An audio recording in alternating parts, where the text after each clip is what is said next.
32, 31. What should I do, Eric? What do you think? uh, Three waiting. See, I don't know. I don't know how well you did Tuesday night. So I've got about, after all the bills are paid, we've got 200 in the bank right now, and it's going to be $200 all together. I pass. Yeah. Because well, you know what? There's always another lot tomorrow. As a matter of fact, there's a decent lot coming up with Fantastic Four, Sandman from Jack Kirby O'Mac, Deadshot, Cosmic Oddity, Demon from the 80s, Starfire, Rima of the Jungle. We've got looks like some Manhunter from the 80s night. Oh, that sells good too. Yeah, and it's a lot cheaper. It's not as good, but we'll at least know how we're doing. Anywho, hey kids, how you doing? It's Saturday night. This is what I go through sometimes. Should I get the stuff or should I not get the stuff? Yeah, we've got 7 people are in now. But we've got some people watching. Yeah, I know. Let's hear it. But hey, you know what? Better safe than sorry. All right, let me put some books up here. Aquaman #1. We've got Y the Last Man #1. This is the I guess that would be the True Believer version. Marvel Tales #144. This was going to be in the $3, but I noticed there is a line going diagonally.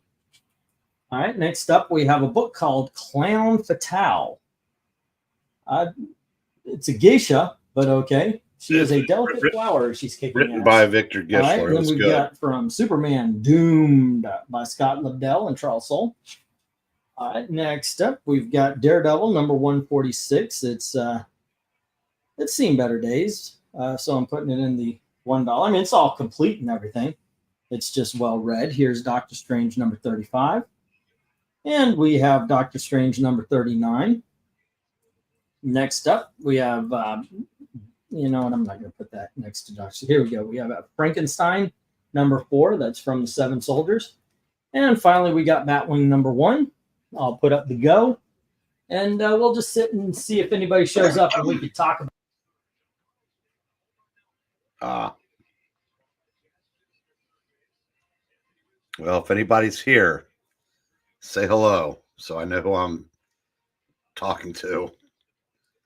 While we wait for our auctioneer to return from the abyss.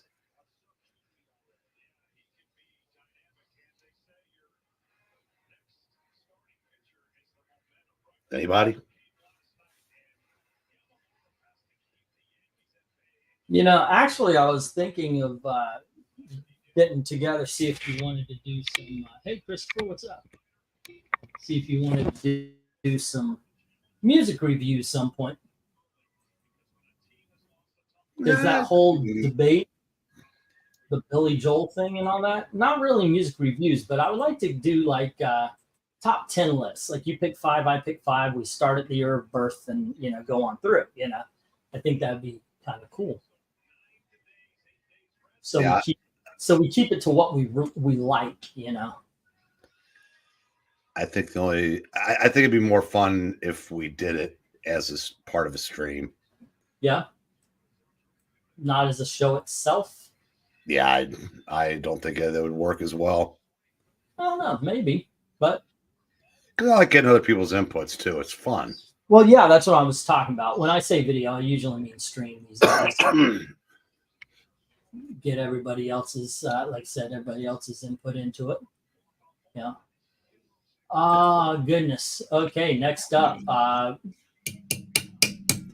Let's see. After there's some stuff tomorrow. I'll be able to tell how much I got, but that Fantastic Four is pretty sweet. But right now we've got Chris. What's up? in the house. Yeah, there'll always be more lots, and like I said, it's it'd be nice. Wouldn't it be nicer to go into a week not filled with uncertainty? Yeah, it would. I was a little bit excited about. I was a little bit excited about being able to get a collection, though, because it's been a while. since I got a good bronze or copper age collection. I think we've got some decent stuff tonight. I showed off I showed off some of the big dogs. So there you go. Hey Jay, what's up? How's it going? We're still on the dollar as we're waiting for everybody. Oh, we're getting some people in now. Jay, I need you in here with me, brother. He wants to talk sports ball. I want to talk music. So yeah, well, you think of it. And you've already disappeared once. That is true. That's a good reason to have somebody in here. It is. I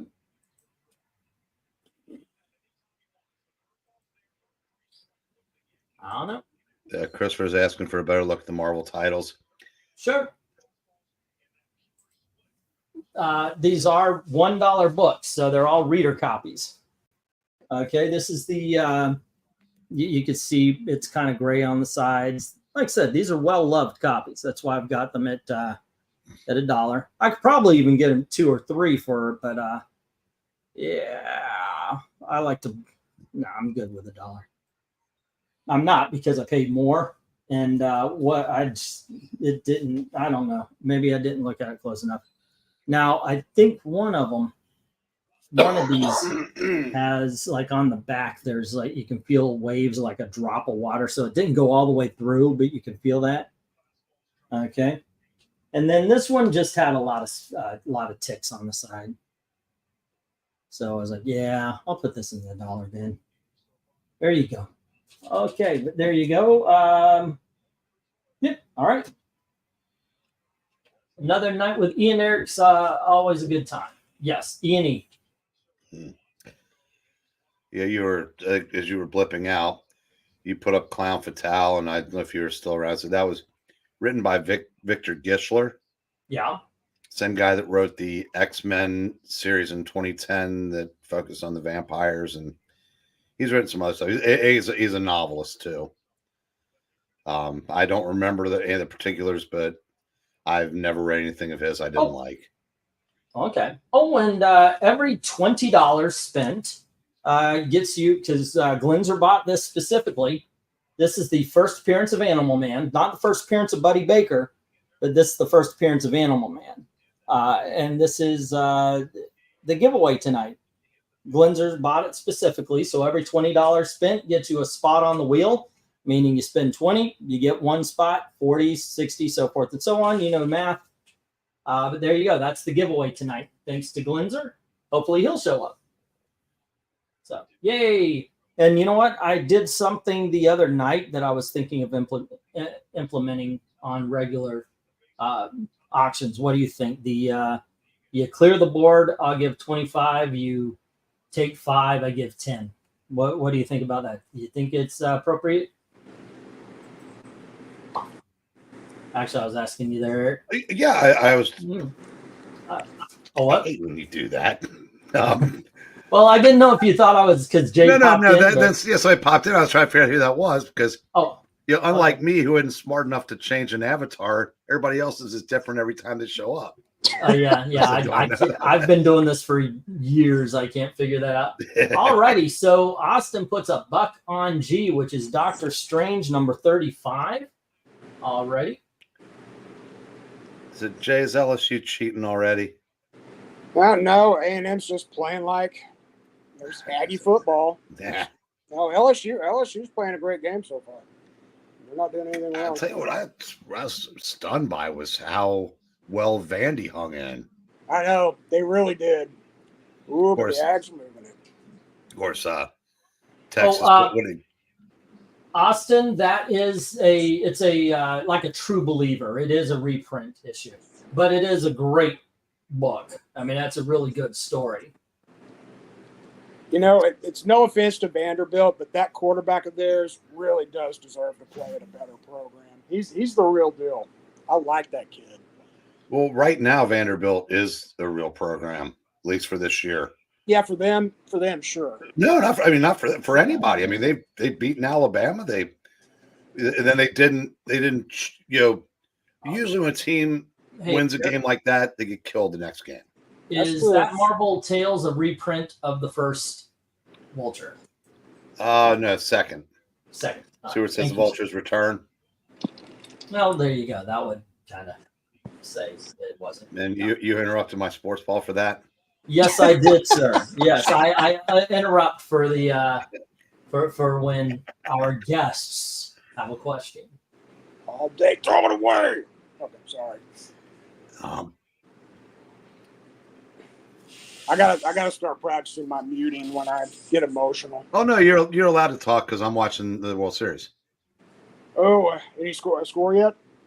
No, It just there's one out, runner on second, Judge is up, so it'll be 2 outs, runner on second after he strikes out.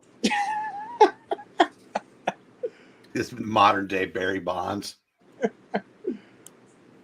And you know you've been around for a while when you put modern day Barry Bonds in a sentence. Yeah. God, that makes me feel old.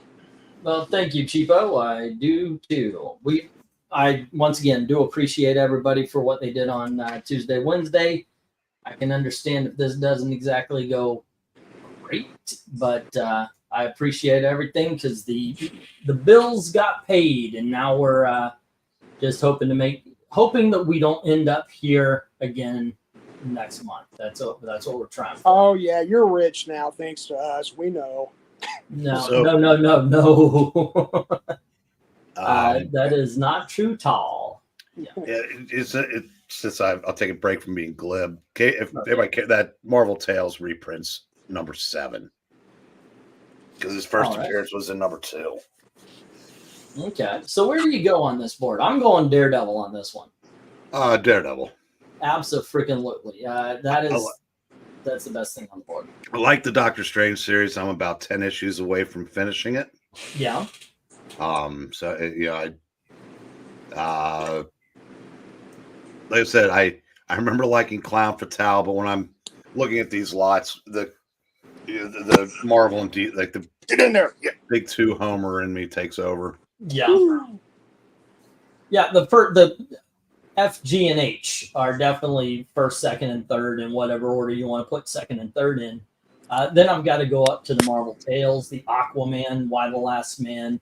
I've never read Clown Fatale, so I don't know what that's all about. But Frankenstein, and then Doomed and Batwing. I don't know. Never read them. But I would go Clown Fatale just because, half naked. There are 2 issues of Batwing that are worth money because one of the characters that I guess took off had their first appearance there, or one of the, I can't remember the name of the family now, but I know it's not number 1, so it's.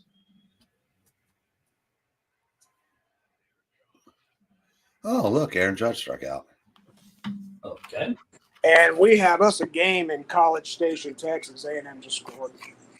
See how good luck it is? Come on here. You are, man. I'm gonna have to start watching every game with you. If they pull this out, you're my charm. That's right, and we'll bring E with us because he loves his sports ball. He sure does. Oh, well, it looks like the Common America that I have is like $100. So maybe I should put that up there. I've got the hardcover, Volume 1, when it first came around, thanks to Tim's generosity. I don't know how he would feel about me selling it to pay bills. Probably be okay. I think I'm the only person with that hang up. Don't sell gifts, but so are you play Madden, right? Yes, I do. Are you going to go on to Twitch and play Madden with Tim Walls and AOC tomorrow? No. Are they that really would be playing awesome, though. Apparently, yes. Oh, I bet. Oh my gosh. Yeah. I want to see this. How long before she starts complaining that the game is too problematic?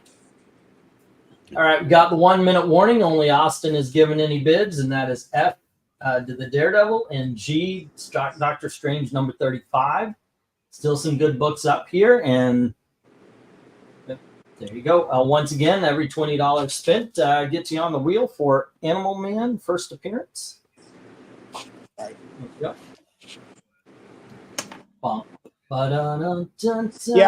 Yeah, I made sure to send you a lot. Also, send you a little bit of that extra because I don't know how much the shipping's going to be with the absolute, with that absolute for Superman for tomorrow. So I wanted to make sure you didn't have to cover that. You know, I certainly appreciate it. yeah. And if you need to send it separate, send it separate. It's fine. Whatever. That's probably what's going to happen. I'm actually running out of short boxes. That's so I'm like, oh shit, how am I'm gonna have to send a I don't know. I've got to find some boxes. Buying them would be $65 for 10. They don't sell them like one on Amazon. And yeah. Wow.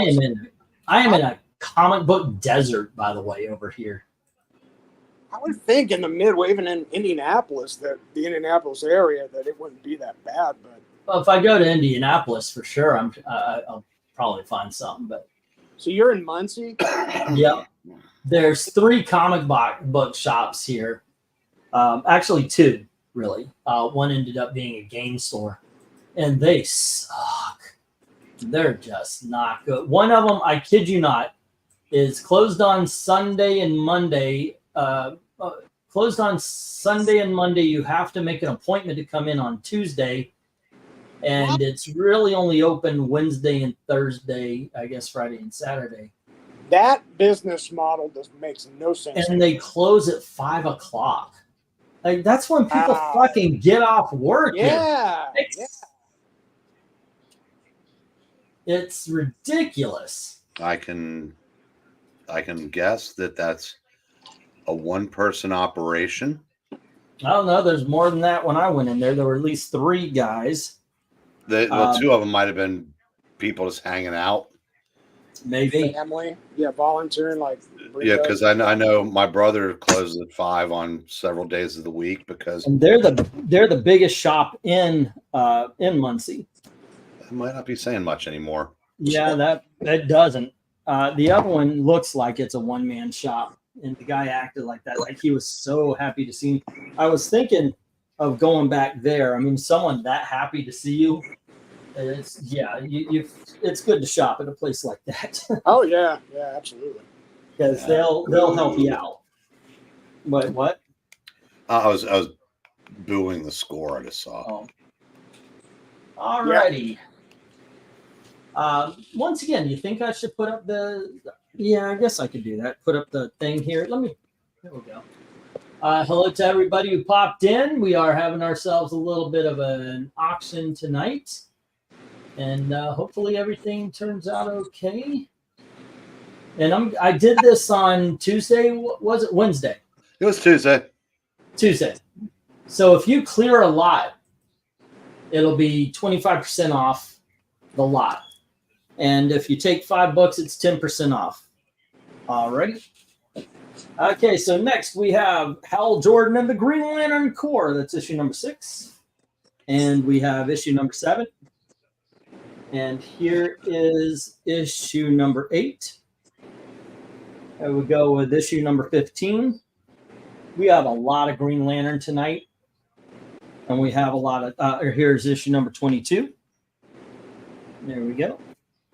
And we have issue number 33. And here is issue number 29. Issue number 26. Issue number 25. And issue number 24. There you go. Bidding begins at $1 each. And oh, look at that. Robert Venditti and Ethan Van Sciver. That's a good team. Yeah. It's Robert Venditti all the way down. Wow. No wonder I like that book. There we go. Will that come back to haunt them? What, liking?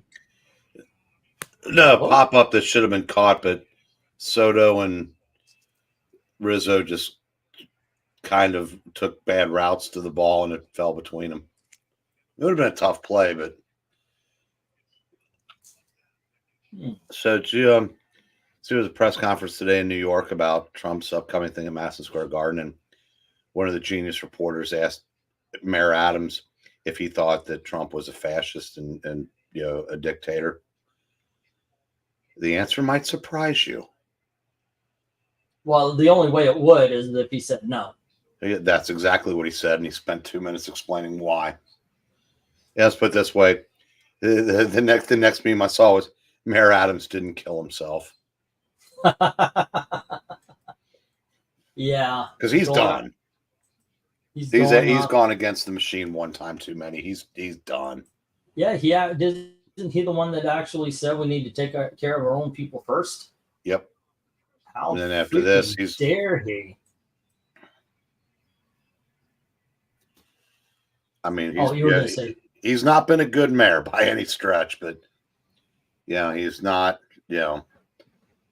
Apparently, I'd be curious to know how he would govern if it were up to him, because I'm wondering now how much of that was up to him.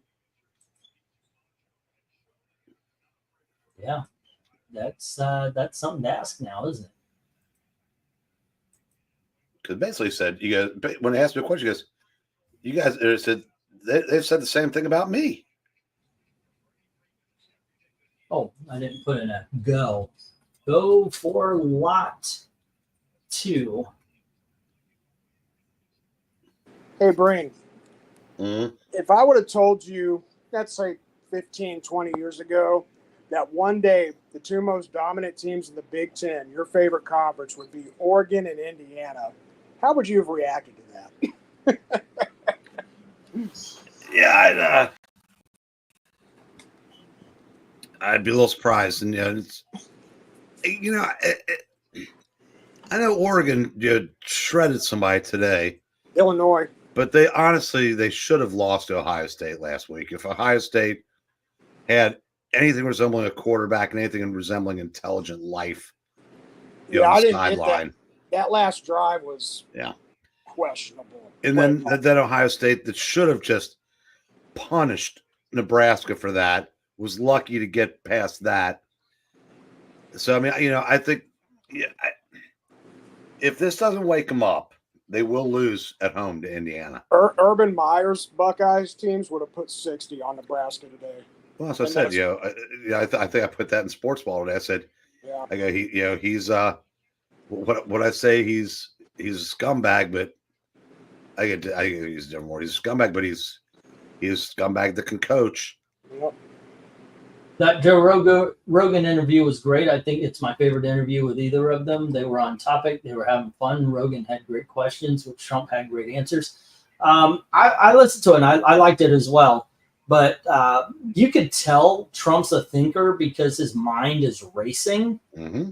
Because he would say, well, we did that thing that we did that you asked me a question, and it's like this other thing over here, and he would pivot 3 or 4 different questions or different streams of thought, and then return to the moment of the question asked.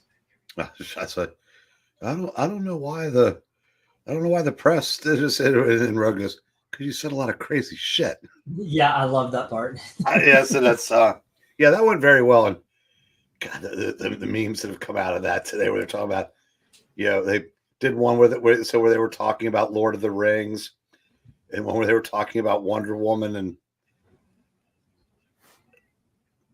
so that's I've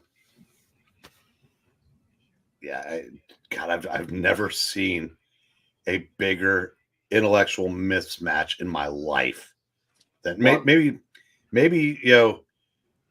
since Bush and whoever he ran against, because they always said he was dumb, but maybe not. But I said, Trump and Harris, that, good God, that's not even fair. Nope. All right. She's talking about going on Rogan too. That will be oh my gosh, she's gonna rip her. No love for the Green Lantern as we bring in the 1-minute warning. Can't go wrong with Robert Venditti. Yeah, if honestly, if I were Harris, I would not. No, it'd be. I bet that's what her team's telling her. No, hell no, don't do it. But I hope Because she does. it won't do her any good. There's nothing. She can't think her way. For one thing, she's not going to get the questions given to her in advance. So Right. she can posture all she wants. She's not going on there. Yeah, there's But- no way. And like I said, and Rogan would just he could make her look horrible without even trying, by basically doing the same kind of questions he asked Trump. She'd massacre herself. Well, if she does go on there, she must feel very confident about the rig job then. So Yeah, though they said she can feel confident about all she wants because I don't. It's not going to happen this time. They're catching people in advance now. yeah, So I saw that. everything that they were able to get away with 4 years ago isn't going to be the case now. And way to get all that jazz! Woo! The What pitcher happened? had to come in. Chisholm hit one so hard, the pitcher barely had time to come in and get it and throw him out. All right. God, I saw a picture of some stupid clickbait thing that Newsweek published. Dodger pitching legend dies, and it was a picture of Valenzuela and Koufax, who amazingly is still hale and hearty. Koufax is still alive? Yeah, Wow. but God, Valenzuela. When I saw that, I go, because I didn't know. I mean, I was surprised to hear he died, but when I saw that picture, I said, I'm surprised he made it as long as he did. And next up, we have OMAC number 1. And we have Fantastic Four number 314. Here is Fantastic Four 367. And we have, wait, really? 1, 2, 3, 4, 5. I forgot to pick 2 more dollar books. Well, that's kind of silly on me. Then we have Justice League of America number 6. And then we have Justice League of America number 7. And then here is 8, 10, and 13. And these are all Forever Evil chapters. See what do I got around here? Maybe I could. All right. There we go. The last survivors. New Warriors number 73. And we have New Warriors number 74. There we go. Bidding begins soon as put up. I'll go for lot 3. Remember, clearing out any lot gets you 25% off that lot, meaning 10 books for $7.50. Alrighty, and any 5, 10%. Go for lot 3. Yeah, Rhaegar, and I bet you somewhere in the neighborhood of 5 million people have seen all of it.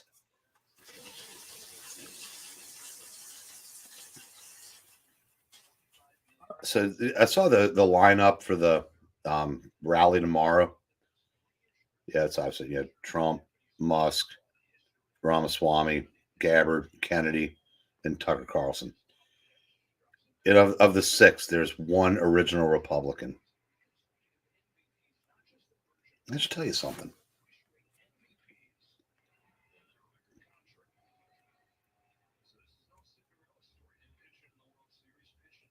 Still there, Jay? Yeah, it's a big third down for LSU. Oh, okay, because I think he's circling the drain. Alrighty. Oh no, he's not.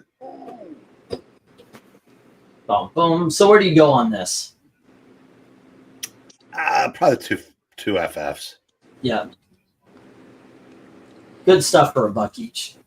I would go for that OMAC. I was surprised how good that was, and the bottom row, because I did read that. Yeah, it's pretty good.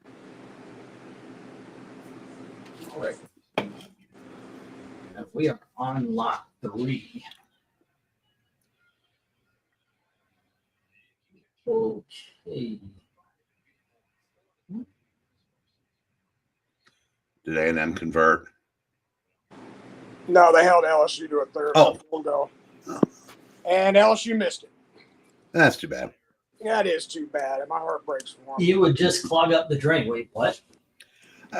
when it went quiet, and I asked Jay if he was still there, and he goes, "Yeah, that was just a big third down play." And I said, "I think he's circling the drain." I thought you were about to go be a bye-bye No. for a minute again. Elizabeth came in, and I told her because I gave her $40 just so she'd have walkabout, and I told her, "Don't spend it. We might need it." So this was a big old question mark. So we'll find out. She was almost booed off stage after the Beyonce thing. Oh yeah, that she promised him a concert. Beyonce came and talked for 4 minutes, and then left. Yeah, and Did the audience leave? That's the big question. Yes, they did. Yeah, and booed. Oh, did you see the guy who was having a seizure in the stands when the doctors were speaking? And the doctors I did see that because and the doctor said, "I think he needs medical attention," and they just stood there. Yeah. Yep. Well, now we know he doesn't need an abortion. Yeah. What do you want us to do? Yeah. Oh my gosh. Oh wait a minute! That I is- shouldn't assume that though, should I? That is true. Now the You men are can get breaking pregnant. some sort of. That's right. Okay. There we go. This is our third lot, and here is the 1 minute warning. There we go. Let's see. 1 minute warning. There we go. Not that it seems. All right. See, this is why I wanted to get a bronze or a copper age. I got quite a few of these modern books, and they're not doing as well. So but we shall see. Well, if I had a little extra money, I'd pull the trigger on those Justice Leagues, but I don't. And that OMAC. Say again. And that OMAC. That OMAC caught my eye. So what makes that OMAC series different from the original? It's not as weird. Jack Kirby was almost like a impressionist comic book maker, and he just liked to really push the envelope. This one is more typical adventure. Cool. Yeah, it is. I actually liked it. This and the Frankenstein and the what was it? The Shades or whatever it is. Frankenstein and the Agents Soldiers. of Shade. The Agents of Shade. Yeah. Well, I was talking about the New 52. Those I actually liked. Yeah. Well, I'll tell you what. If you want me to put them aside for you and put them on your list for whenever, I mean, nobody's taking it now. I'm about to put the stop on it. Let's hold off on that for right now. All right. Because if you do get some Bronze Agers and some Copper Agers, that's what I'm really into right now. Gotcha. All righty. Well, then I'm going to. But I appreciate it. I'm still not going to put them in the reject box just in case. Perfect. So it'll be a decent compromise, and it just looks like no interest here for these books either. Okay. Man, I still am really happy about winning that Absolute Superman for Tomorrow. I'm pumped about that. Yeah. Yeah. Well, send a thank you note to Glenzer. Boy, I sure did. I did last week in the chat. And if he's there, thank you again, buddy. That's awesome. And this little prick is just wow. Hey, don't speak about Glenzer like that. He's a good dude. Yeah. Anybody watching knew this a minute ago, but Tommy Edman just went yard. Oh. Yeah, he was the MVP of the series before this. There's zero chance he'll be a Dodger next year. What's the score? 1-0? 1-0.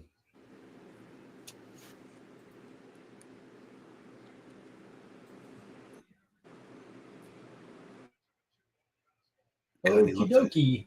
Let's say we are on start for lot 4. We're moving to the $2 books.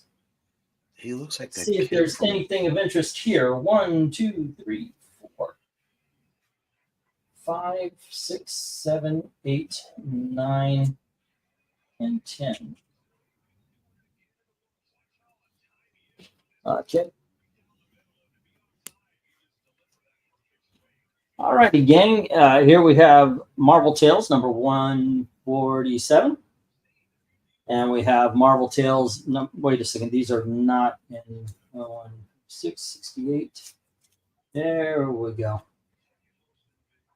All right. Let's try that again. Here we have Marvel Tales, issue number 86. And we have Marvel Tales 147. And here's Marvel Tales number 156. And we have Marvel Tales 168. And we have Marvel Tales 169. There you go. Doctor Strange number 63. And we got Fantastic Four /384. And we have The Punisher by, I guess it's Jason Aaron. This is issue number 2. Love that freaking cover, man. And then we have, well, this was supposed to be, we have this set, actually. It's 27 and 28, part of the same story. Selling them as two-parter. There you go. And bidding begins at $2 each. As soon as, oh, well, I already got it up. No, God dang it. Let's try that again. Start for lot 4. I'll tell you, the Aggies are starting to run at will on LSU's defense. By the way, E, did you glue the pages together on that Punisher? Wait, what? 'Cause I'm assuming there'd be no reason to, other than the cover. I have no idea. What are you talking about? It's Jason Aaron's run, right? I guess. I don't know. It says Aaron on it. And I didn't write it.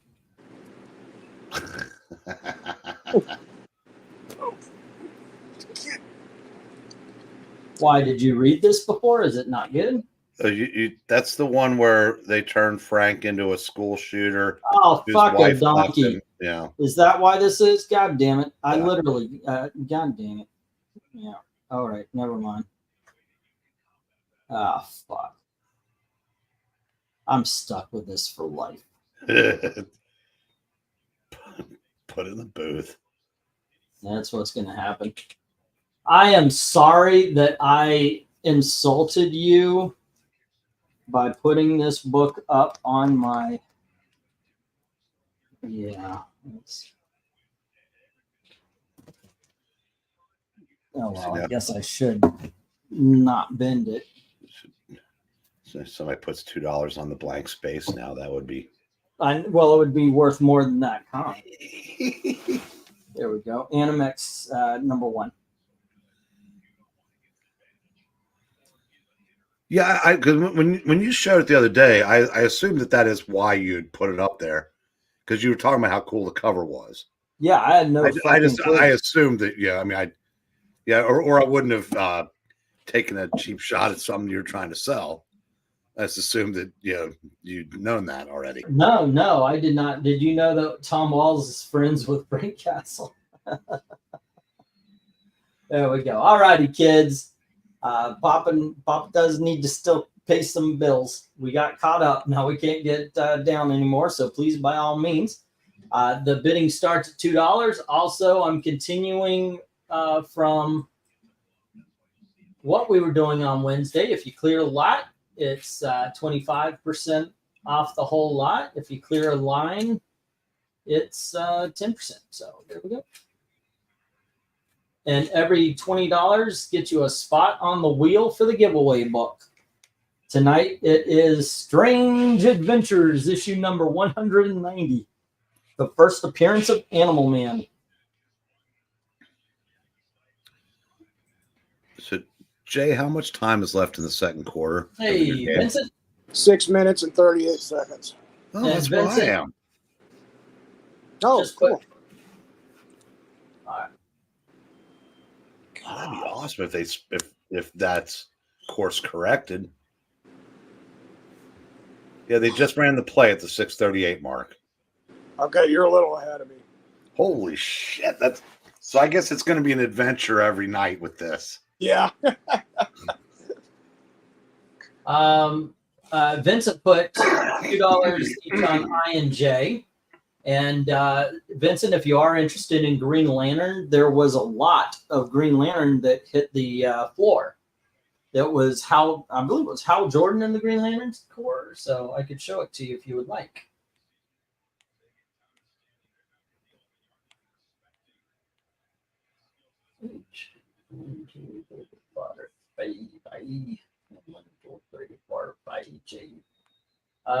Hi everyone, from your resident liberal. Really, Vincent? You? Yeah, he told us that the other day. I thought he was joking. I mean, we laughed about it. Wait, were we laughing at him? No. But I think he, from what I gathered, he is a liberal, not a progressive. Oh, of course, yeah. Okay. No, I was kidding. I remember he mentioned it. Yeah, sorry, dude. All right. And it's okay. Dalton is also a liberal, not a leftist progressive. Okay. Hello to RDV. We will have some Punisher show up later in the evening. I made sure to put them at the end. Yes, liberal, not a leftist or progressive. My brother was a liberal for a while. I think he's jumped ship and went leftist progressive. Uh-oh. Yeah. What you gonna do? But hold on. Well, I'm conservative capitalist. So since you bid on the Green Lantern, I'll show you. We had a lot of the Hal Jordan and the Green Lantern Corps. Issue number 6, number 7, number 8, number 15, number 22, number 24, number 25, number 26, 29, and 33. If you're interested, you take the lot. It's $7.50 instead of $10, just like it was on Wednesday. There you go. All righty. That being said, let's get that 1 minute warning. Zoinks.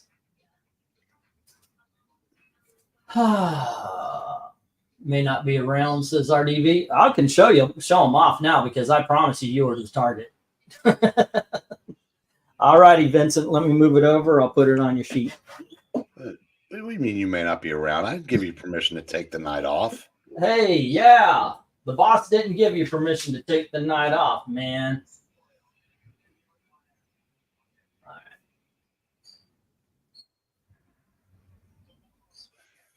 right. Midnight train, rambling all night long. It's gambling. Eric, what about Jamie? The football one made me laugh 3 or 4 times. Who? Eric said I like Flo and Mara from the Progressive commercials. I said, so what about Jamie? I said the football one made me laugh 3 or 4 times.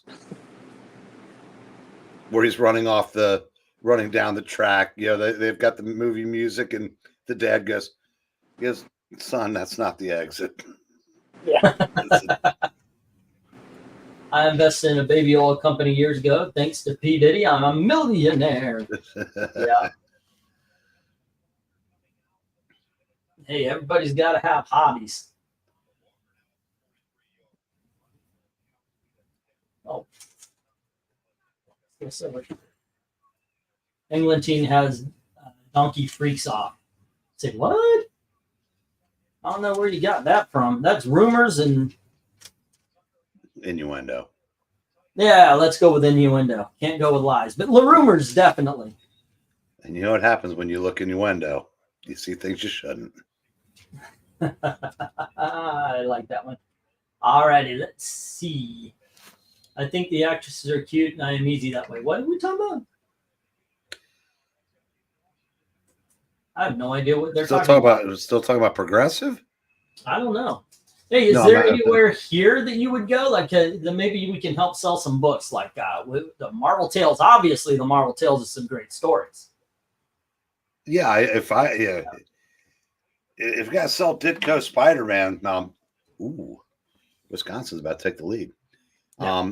Doctor Strange, that's one issue after the vampire storyline that was better done than the event they just had. I think Paul Smith was on art, maybe. I'm not 100% sure. I said that, the Ditko Spider-Man, if you don't have them in any way, shape, or form, I mean, that's Okay, so it's it's $5. It'd be $9, and it's definitely worth the. It's worth it. Did you see my claim on the green? Yes, I did, sir, and I put it on your sheet and everything. So we saw all set. All right. Alrighty, yep. Let's get the stop here. I don't think anybody's going to go for those Ditko Spider-Mans. So get the stop. Get the next round up. We did have the Green Lanterns for Vincent and everything else. Hit the flower. Alrighty. And here we go. Midnight train, I'm a rambling all night long. It's gambling. I thought it would be fun to do that cover rate. Then I would love to do it as a live stream, but I was thinking I would even be willing to listen to and rank Rolling Stones. Okay, kids. Next up, we have Blue Beetle issue number 2. And we have Blue Beetle issue number 13. And we have Blue Beetle issue number 14. And here is Blue Beetle issue number 15. Number 16. And number 17. So this is a run between 13, 14, 15, 16, 17. So it's a 5-issue run. And then we've got Booster Gold number 15. And issue number 16. Issue number 17, and issue number 18. So the 4-issue run of Booster Gold. Bidding begins at $2 each. As soon as I get that go for 6, we are on lot 6. All righty. Eric, where did that fool show up? What fool? Lindsey Graham. Oh, seriously? Yeah, well, could be worse. Could be Cocaine Mitch. Okay. Yeah, I'm glad you said that, because I think they would be one group where I would be like, do we have to? Fleetwood Mac, really? All right, kids, this is the giveaway book tonight. Every $20 gets you a spot on the wheel. What about Fleetwood Mac? I'm not a big fan. I like what made you think of that just now? Because you said Lindsey Graham. Yeah. Last I checked, he was a Republican politician in name only, but not a member of Fleetwood Mac. Isn't there somebody named Lindsey on Buckingham? Buckingham, yeah. There you go. That was the connection. I heard Lindsey and I just went, oh yeah. All right. Could have been talking about an old mayor of New York too, if you're going to go there. Yeah, sure. But that's where my mind went when I heard the Lindsey, excuse me. But here we go, guys. Look on this shelf and tell me where the weak spot is. Oh, wait, there isn't one. This would be awesome. Yeah, I can't disagree with that. A great lot. Which would you go, blue or gold? Jesus, you gotta catch that, son. It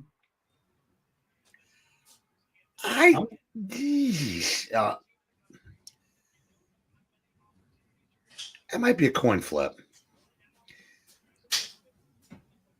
I don't think they'd hit on the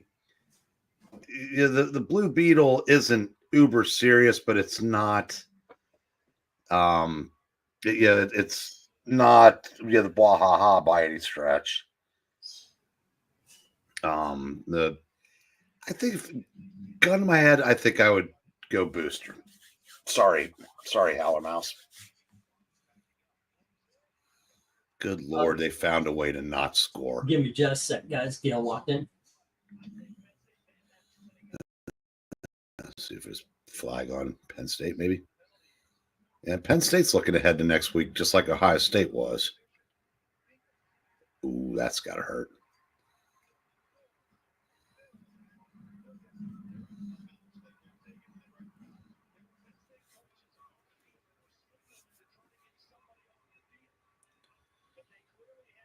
Yeah, hopefully in a couple weeks, people like Lindsey Graham and Mitch McConnell will know that their careers are over. I don't know if Mitch McConnell will be aware. Even if it happens, I don't know if he'll be aware. Well, if what he supposedly said the other day is true, that needs to be priority number one. What'd he say? He said that the MAGA movement is dangerous and Ronald Reagan wouldn't recognize Trump's Republican Party. And then he got nasty. Wow. And considering he has not lifted a finger to help Ted Cruz, who actually is in a race, hasn't helped Rick Scott. I mean, this guy, he clearly wants Harris to win and wants the Senate to remain in the minority because that's, I guess the money must be better because he's a bought and paid for shill. Yep. I said, Kentucky arguably has the best and the worst senator in the United States right now. Rand Paul. Yeah. Yeah, I agree. But I can't believe I'm saying this, but if I had to do over again, I would have voted for Amy McGrath, who ran against McConnell 4 years ago. Because if McConnell had lost, that's one Senate seat. How many has that son of a bitch cost the party since then? Oh, gosh.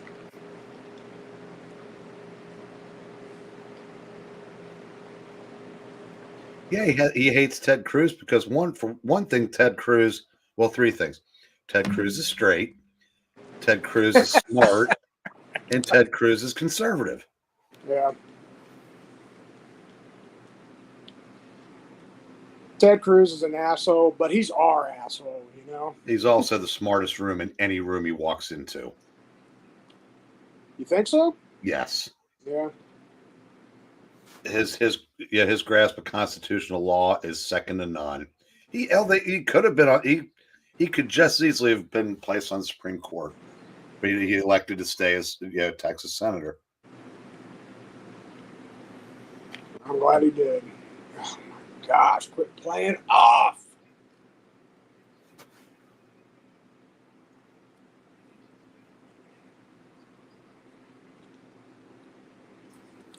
Nobody's pulling the trigger on these blue and golds. I know, right? I honestly thought this was one where it's like, oh, fucking slam dunk. Woof. It's blue and gold. Hunter, you okay? Okay. I thought you said down.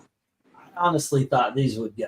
This, to me, I looked at my, holy shit, that's badass. We got some booster and some beetle. But it is not to be so far. Yeah, right. It might be suffering from some empty wallet syndrome tonight. Yeah. I kind of expected a little bit of that. So, well, I'll put it this way: if these were there last week, I would have already gotten them. Right, and it might be the situation for next week. I mean, you guys helped out a lot, and I was like, I'm going to have an auction because it's my job. And we do need money to carry us, we still need gas and food, so it's my job. I'm trying to pick that up. But I told Gail, and she understands. I said everybody stepped up like hard on Wednesday, so or Tuesday, excuse me. God. What's your review of Absolute Wonder Woman? Haven't read it yet. It seems to have been a hit. I've heard. I think Wes and whoever he does a Saturday show with this week, I saw by the thumbnail that they liked it. John Delarose liked it. I think the other Zach liked it. Yeah. He won't like it. He hates everything. No, I Hey, said, yeah, hey, Johnny. he may spend way too much time getting immersed in YouTube drama, but I do trust him as Mhm. a comic book critic. Yep, and he's actually a pretty decent writer, and he has quite a lot of books on Amazon. Yeah. So if if you want some good sci-fi, check it out. Just a little heads. He got banned off my channel for using too many slurs. I don't mind bad words. I just don't like slurs. And I made a promise to everybody: use a slur, you get booted. That's not a way of escape, Eric. It's Damn just, it! I guess I better take that off the tip of my tongue now. And so I actually have nothing personal against them. I really don't. It's just that I can't have that. I have a community strike on this channel. I cannot afford that kind of thing. So there you go. He got really mad at me. But I told him, I said, I warned you that it had to happen, so. And I've always kept my word. But yeah, he's a decent writer as well. So if you go check his stuff out. Yeah, I've liked JDA's comics. He was also super nice to me in the past. I know he gets into drama, but it doesn't interest me with that. Yeah, like I said, I don't have anything personal against him. I know a lot of people don't like him. That's not my relationship. Although right now, I understand he's mad at me, and I understand why, but I hope he understands that I made a promise and I had to keep it. So that's just the way it is.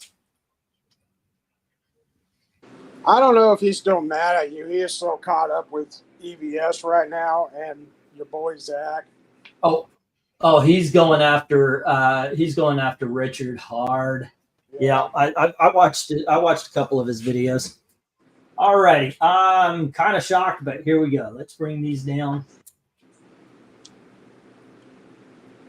And I sold put my the next entire one up. run of that Booster Gold back in 2009 for $25, and I hate myself to this day for it. That first issue is now worth 40. Yeah. I could easily get 40 for it. Okay, let's see. We're gonna. What do I got here? I got some $3 books. 2, 3, 4, 5, 6, 7, 8, 9, and 10. Okay. No, that's too bad. What? Did I have 10 books? Mad. Tasker, 2-run homer. 2-1 now. 3. Ooh. Okay, so you've seen this one before. True Believers. What if Phoenix had not died? And here is Marville number 2. And we have Marville number 4. Next up, we have The Simpsons issue number 5. And finally, we have Batman Secret Files Gold Foil Edition variant, whatever you want to call it. Yeah. All right. And then we have the Punisher War Journal, issue number 50. This is the embossed cover. It was in our countdown of 50 issues.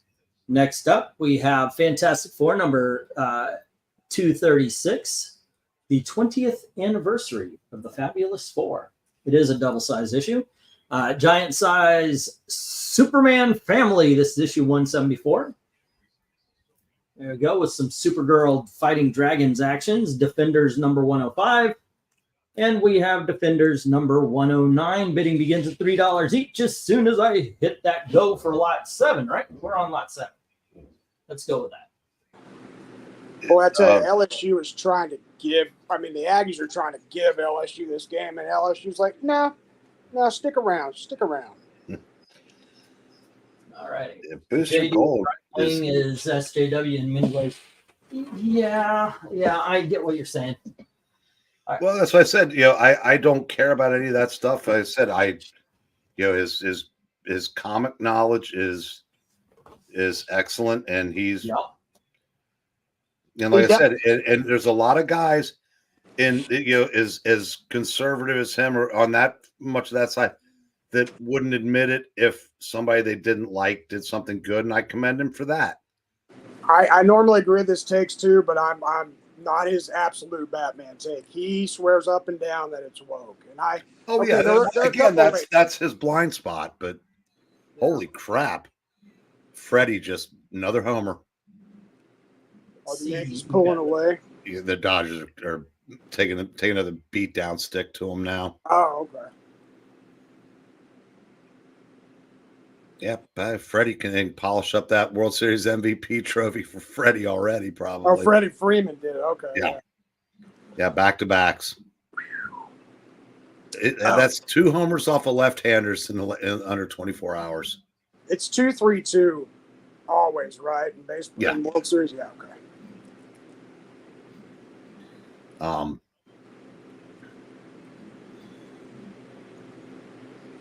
Alrighty, I'm getting. Go ahead.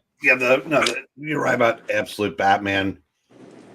Yeah, I said again. That's where his, I don't know, that clouded his judgment, because, I mean, the point he made wasn't necessarily wrong, but it didn't detract from anything. It's just, problem is, to borrow one of E's old quotes, it's like, chasing SJW ghosts. And was he harping on the Ray swaps? Yeah, because that was literally the only panel she was in. Yeah, and but again, like I said, it's not, it's a totally different presentation of Batman. Who cares? Yep. It's not Batman proper as we know it. Is that what I'm hearing? Yeah, and we know Batman has an axe, so no, it's not Batman proper. There's been instances where they do those to quote unquote own the chuds. I don't think this was one of those cases. Yeah. Okay, so we've got Trusty saying $3 on the Fantastic Four, One Slick saying $3 on the Superman family. Alrighty, and we've got Vincent with $3 on the Batman Secret Files and the Punisher War Journal. Okay. What is that Marvel comic? Would you like to explain? Okay, that was from a dispute that then Marvel CEO Bill Jemas had with Peter David. He was so full of himself that he told Peter David he could write a book that would outsell his Captain Marvel. He was wrong. But it's Marvel. I really can't explain it past that. It was not good. I can explain it a little bit past Go that. ahead. You are wrong, sir, about it not being good. This is famously one of the worst comic books ever, to the point where I am not ashamed to sell it. You must read this plane crash, not a train crash, but an actual plane crash. Everybody dies of a comic book comedy. That's how I see it anyway. It's an equivalent to the Rocky Horror Picture Show. Yeah. Oh, by the way, that Juice from Sons of Anarchy looking MFer just doubled to go with his home run. Beat down. I had to look it up because I forgot. I go, God, this guy looks like the guy from Sons of Anarchy. Tommy Edmonds could be his twin. So where do you go on this list, on this lot, other than Marvel? Fantastic Four, then Superman family. Yeah, so it's Marvel and then Fantastic Four. Sure. I'm not kidding, guys. This is one of the worst books ever written. One Slick going where I go. Oh, those Defender comic books look great, says Cheapo. Yeah, okay. You know what? Let's have some fun because we do have some people who are just listening in. Let's have some fun. We'll not necessarily ranking. What's your favorite cover on the board? Fantastic Four, then Punisher. I actually have to go Batman Secret Files. That is a sweet cover. That's a good image of Batman on that one. Rhaegar's going Cheesecake. These, by the way, these are the cleaned up covers. 1 and 3, I think it is, are the ones where like Mary Jane has Spider-Man pasties and she's swinging on a seat. And then there's one more that's worse. I think she was like sunbathing or something. Yeah. Superman looks fun. And so I'll always go for Supergirl, hot pants Supergirl. Yeah. The Marvels or Greg Horn cover, says One Slick. To me, I've got to go Punisher War Journal. I do like that cover. That's incredible. Just really well done. Yeah. Good stuff. Let me put up a 1 minute warning here. Carter Wigman has no touch on his pass. Everything's a damn bullet. Everything. It's like, dude, he doesn't have it. He doesn't got it. Damn it. Tell your boys to make a game of this. Well, running on 3rd and 4, I don't know. I mean, I know they're planning on going for it, but at halftime, I think Elko really needs to consider putting the freshman in at quarterback.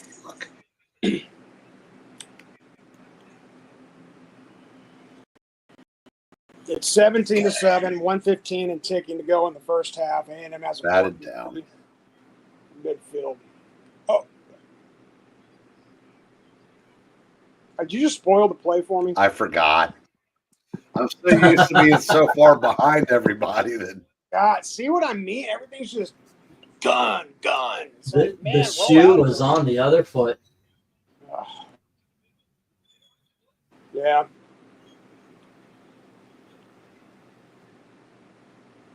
Alrighty. I think in Game 3 of the World Series will be my turn. I mean that pass. I mean he didn't use his hand to block it. He threw it into his arm. I know.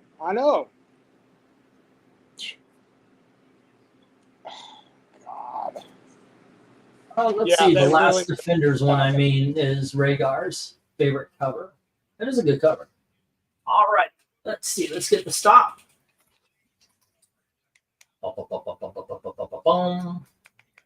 And what we got here is Batman and the Punisher going to Vince.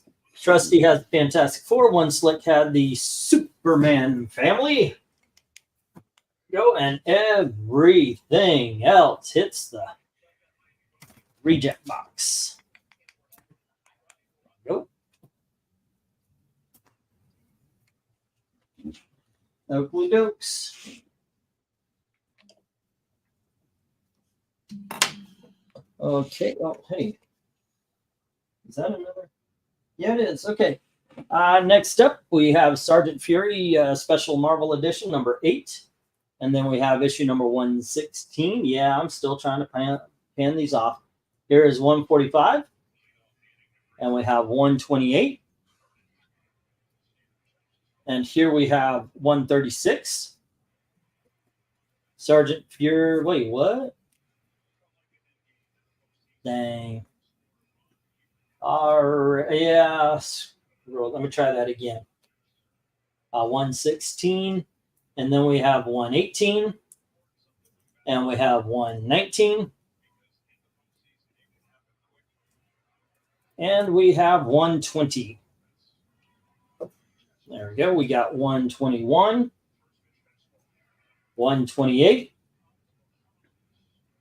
145, and 136. There we go. Bidding begins at $3 each. Really? Let's see. 2, 3, 4. Oh. And how about Spectre number 8, because it goes well with the War Comics. Alrighty. Bidding begins at $3 each. As soon as I put up the go for lot number 8. There we go. Is this lot 8? No, I guess. George, you have not. George, yeah, I haven't had any horror comics. As a matter of, well, except for the Spectre right there. But I don't think I have any horror comics tonight. Yeah, gonna have to go negative on the horror comics.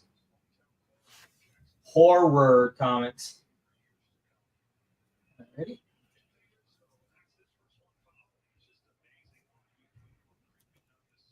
Have some very absolutely not horror comics.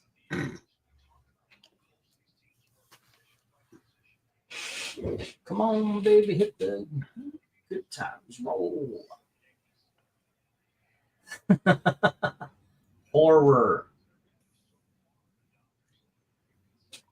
I can't help it if y'all can't hear right when I say horror.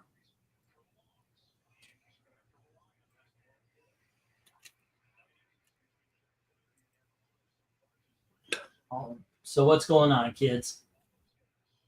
Halftime. 2 outs, top of the fourth.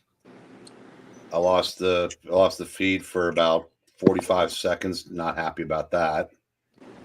I'm gonna switch over to the World Series myself while it's halftime.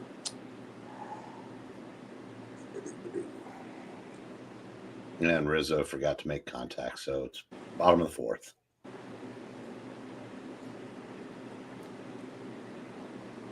Comic-Con was pretty dope this year. Oh, cool. England should say horror. Shut up.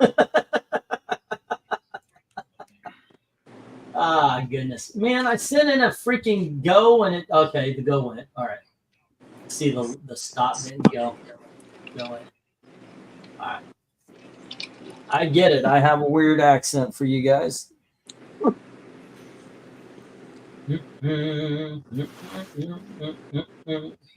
So I gotta admit, what?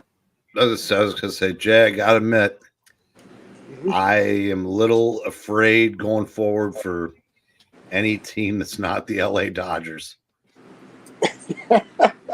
Because they're going to have pitching next year. Yeah. They have the payroll to get whatever they want. Yes, they do. I said I think they're going to be front runners for Burns and Snell. Oh, at $3 each, Vincent. Yep.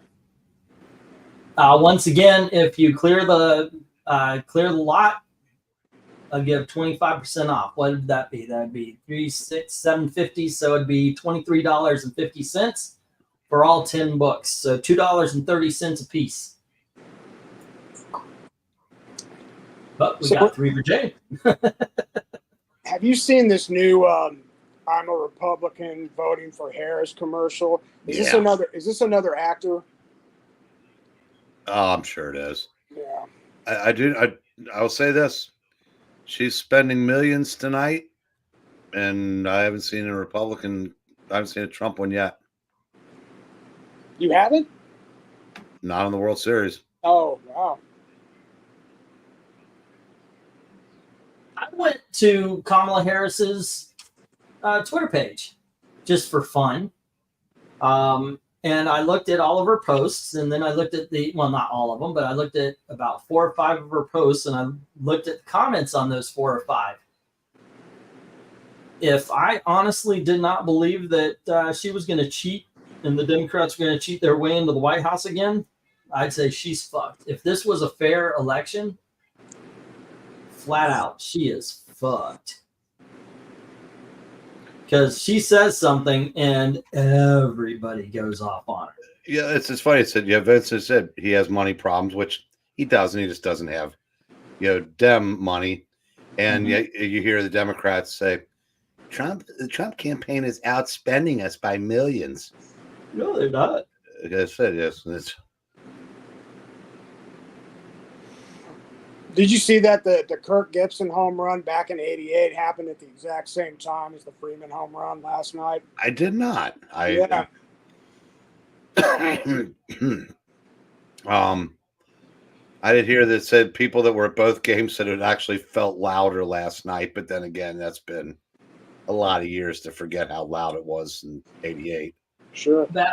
Batman should be a Democrat. I think it's Bruce Wayne, not Bruce Wayne, but Superman would be a conservative. Yeah, that's what I've always thought. I mean, the revolving door of Arkham Asylum, that's totally Democrat stuff there. He's hard on crime, so he's conservative there. No, the Joker deserves his 18,000th chance to, Yeah. Escape Well- and kill 1,000 more people. Yeah. Batman should never be the one to kill Joker. Somebody should, though. The thing is, the state could sentence him to death instead of sending him in. I mean, after all that he's done, if he's ever caught, it should be like, okay, you get the death penalty. There should be no going to Arkham. At some point, when dropping him off at Arkham is consigning thousands more people to death. Yeah. At some point, you do it yourself. Yeah. DIY. No, Breen, there's always another way. Always. Yeah. And while you're thinking of that other way, another 1,000 Oh people- crap! You just kill my whole family. Shit. And that's the other way. My local classic rock station is only playing Harrisad. Soros must have bought them. That is something. He bought a couple hundred stations. When classic rock is doing Democrat ads, and in fact, I don't even care if it's mostly a Republican thing and they're doing Republican. It's gotta. I don't know. I remember when rock and roll was trying to buck the system. Look, I'm sick of both of them. Ads from both sides, although being a conservative, the one bothers me less than the others. But I'm really looking forward to being a watch a game where I don't have to see any of it anymore. And I agree with Vinkman. I wish, if people are really serious about trying to help the division in this country, people can start on both sides by not putting signs up in their yards. All right, so only one book got loved this time, and that's Vincent with Spectre number 8, and the rest hit the flower. Oh, sure, they hit the flower.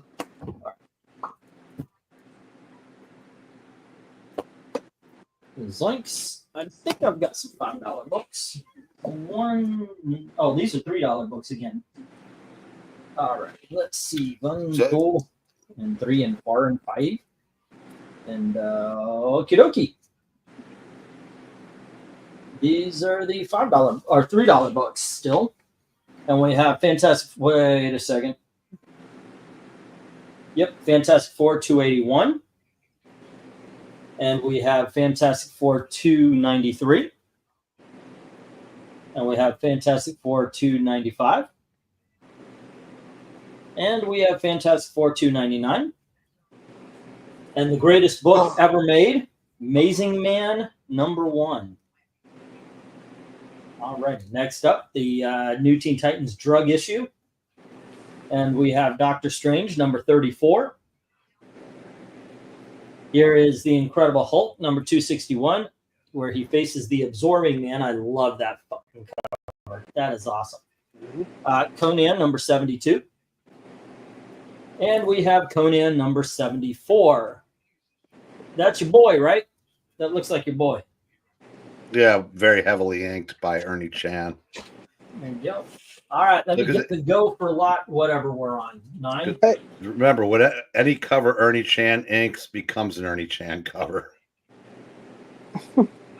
Hey, E, if nobody pulls the trigger on that FF 299, you mind putting that aside?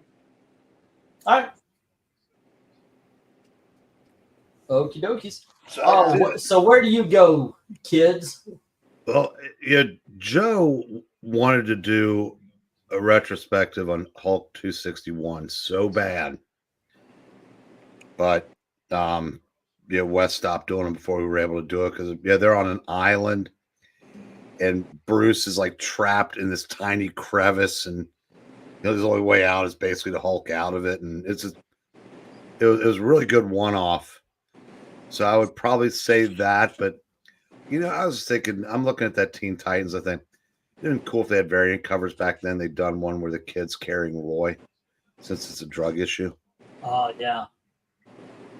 Of course, him being the big reveal at the end where they're all doing their testimonials. I've never read it, so I don't know. Yeah, it's a story. Basically, they go to like a halfway house because kids have gone missing, and it's a bunch of kids who got themselves stuck on drugs. And in between the story, you meet the characters by them talking about their experience with drugs. Yeah. And then one of them is, they're like, "Oh, you don't know what we're talking about," and Roy says, "I don't," and then he gives his testimony. It's actually a pretty good book. Good Lord, the Dodgers are good, man. I said, yeah, their offense is insane. They said because it really, Mookie and Ohtani are making $1 billion on $1 billion contracts between them. They really haven't accounted for any of this yet. Oh, they haven't. Yeah, just poor man Freddie Freeman is $180 million.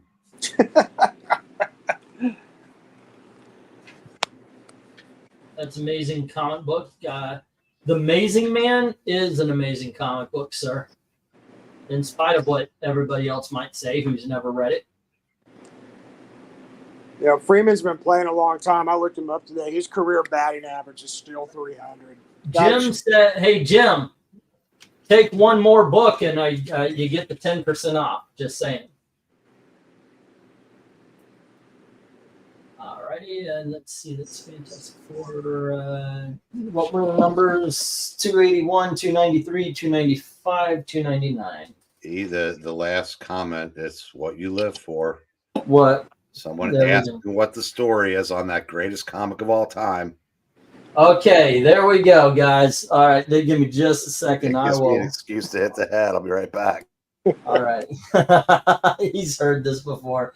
Okay, so Amazing Man is a slice of life comic, and it's basically about this harmlessly crazy guy who goes around wearing that outfit, and it's just the day-to-day life. In this one, we meet his roommate, who is a dog-faced man, who's telling the story. You get to know the neighbors. It is a very good, very funny comic book, but it really is just this one city block and how this one guy affects it.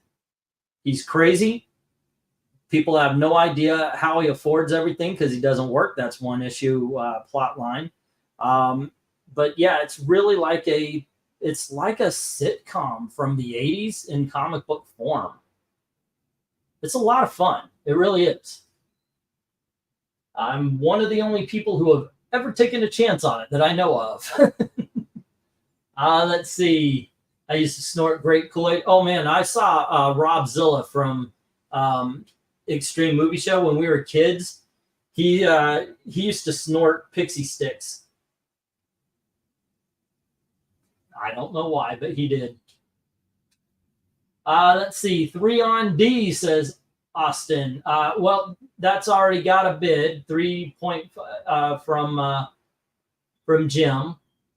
3.5 on A, says Austin, and 3 on E. Hey, taking the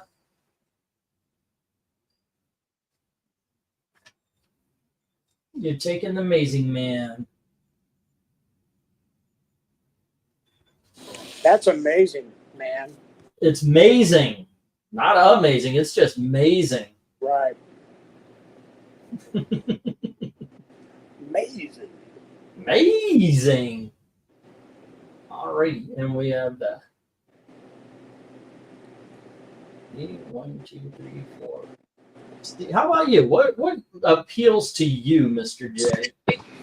Well, I had that FF 299 when I was a kid, and if memory serves, Ben's trying to get back into the group. She-Hulk and Johnny are secretly dating, and they're having problems. And so Johnny and Spider-Man sit on a rooftop and complain about their girl problems for a page or two, and then She-Hulk and Thing get into it. I have not read that comic in almost 40 years, so if my memory's a little rusty on it, forgive me. But it's a good issue. There's a lot of books like that for me too. I just remember the Amazing Man part of the comics were better in the 80s video, says Austin. Oh, I hope you enjoy them. So far, no love for anything on the bottom row, which I would, on the bottom row, I would hard sell that Hulk. I like Conan enough, but I would hard sell that Hulk. The Teen Titans probably that's the one I remember the most because I'm a huge Teen Titans fan. I read that book about 100 times. But I am a big Absorbing Man fan. That's one of my my what do they call those golden Villains. No, the cup. The Grail. There you go, Holy Grails. Yeah, that's one of my Holy Grails. So Absorbing Man, is he like Parasite? He absorbs the properties of whatever he's touching. Oh, okay. So long as it's not a living, like he can't touch the Hulk and become the Hulk. But as you see right there, he's touching the mountain and he's become stone. So. Wow. So real quick, so I'm watching this A&M LSU game from the Los Angeles broadcast, and they are at their news is up right now, and they actually just promoted, or I don't know about promoted, but they showed the Joe Rogan Trump interview. Like, wow, Los Angeles. Wait, what? Yeah, it's coming up on the news after the game, but they're talking about it. Okay. I can see that. Everybody should be.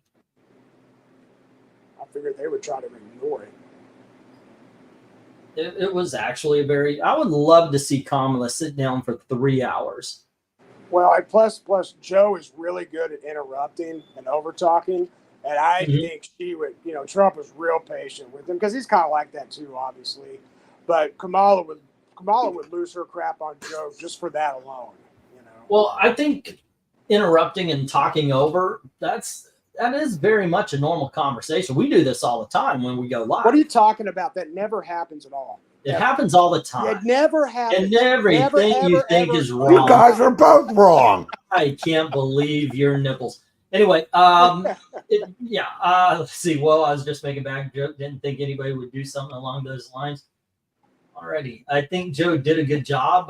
That's just part of the discussion. Exactly. I think it was fine. No, I thought he did a good job too. I'm just saying, sometimes, man, after you ask a guy a question, let him answer it before it's kind of what an interviewer should do. But what do I know? Joe Rogan is the most successful podcaster in the history of podcasting. Yeah. So. Be careful, you guys may summon Dalton. Not a bad thing, guys. All right. Nothing has any love on that bottom row. And apparently it's not going to get any unless there's a last minute bid. But here's the stop, and let's get the next round up. All right. And how is this going to go? Well, Jim's got the big block, but we have Austin having Fantastic Four, 281 at 350. And then Jim has 293, 295, and 299. And Austin grabbed the Amazing Man. Do you know the Amazing Man? Amazing Man. I tried to do the Muffin Man, but I ended up with the Paladin. Have gun, will travel, reads the card of a man. A knight without armor in a savage land.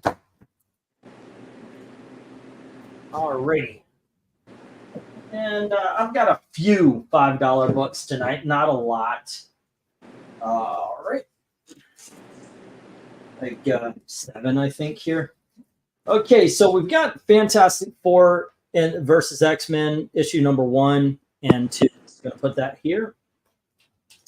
We have What If the X-Men Lost Inferno. I'm going to put that one here. You know what? I'm going to put that there. And we have Jonah Hex, issue number 6. Well, this would probably be a big dog, wouldn't it? What do you think, Eric? $5 okay? Or should it be a big dog? What number is that? Number 6. Is it in good condition? Oh, yeah. It's in. Yeah, that's a big dog. It's I thought it was a single issue.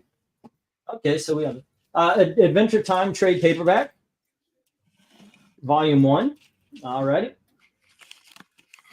And all right, then we have Heroes for Hunger, Monstrous Volume 1, and Dokken Dark Wolverine. There we go. Let me put the go for lot whatever we're on or whatever I think we're on, because I think I've been getting it wrong. Go for lot. Are we on 9, 10? Yeah, I think we're on 9. There you go, because 10 is usually a big dog. There we go. All right. And remember, every $10 or every $20 gets you a spot on the wheel to win the first appearance of Animal Man. Okay, Heroes for Horror. Horror. All right.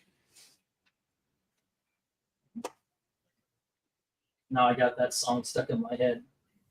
It's a man The called horror. Paladin. The horror. Okay.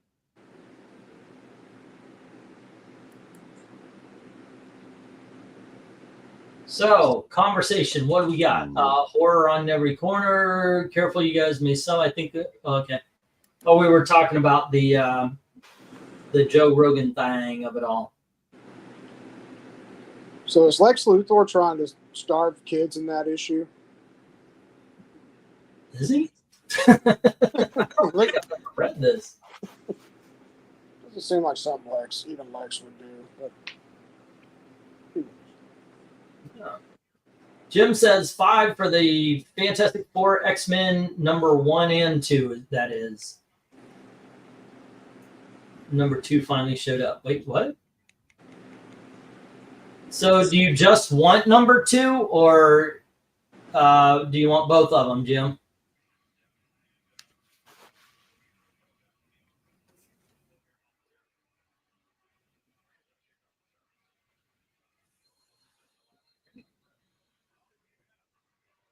We still here? I'm still here. Yeah. I'm still here. And then Vincent says $3 for A and C, which is the Monstrous and the Dokken. Monstrous is actually a pretty good story. I know it's like what Marjorie Liu. I know some people have a problem with her, but yeah, still pretty good. That was a pretty good story. Oh, 5 for C. Okay, so you don't want A anymore. You want the C though. Okay, gotcha. I only need number 2, but we'll accept another number 1. All righty. The reason I sold them together is because I didn't want to sell issue number 1 and get stuck with only number 2. There you go. All righty. So what do we have? How about you? You have a preference for anything up there, Eric? Fantastic Four X-Men miniseries. Yeah, good stuff. That I have the trade paperback from the 1980s. Was able to grab one of those. Dang, you are unlucky, E. As the token Gen Zers in the stream, I'm the 1 in 10 kids in my age group who wouldn't immediately jump at the Adventure Time. That was huge when I was little, but I thought it was obnoxious when it came out. Yeah, I thought that might actually sell, but this isn't a. I don't even know how I came to have this in my collection. I don't remember buying it, so it might be one of those things. It might be the kids. To tell you the truth, I have no clue. I have no idea how I got that.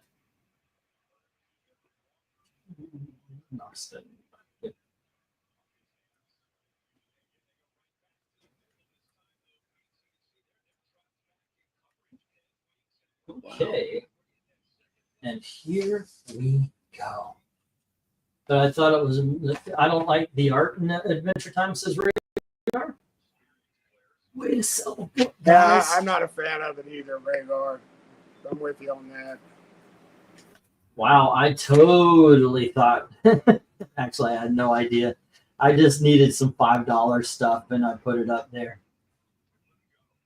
So, because I had the two new books. The 2 new books are What If X-Men Lost Inferno and Fantastic Four and the Adventure Time. So I was like, what else do I have $5? Because a lot of it's sold this last week, except for, is Dominic in the house? You know, I forgot to put an entire lot of comics on Dominic's sheet, and it was a $5 lot. So whoops on that.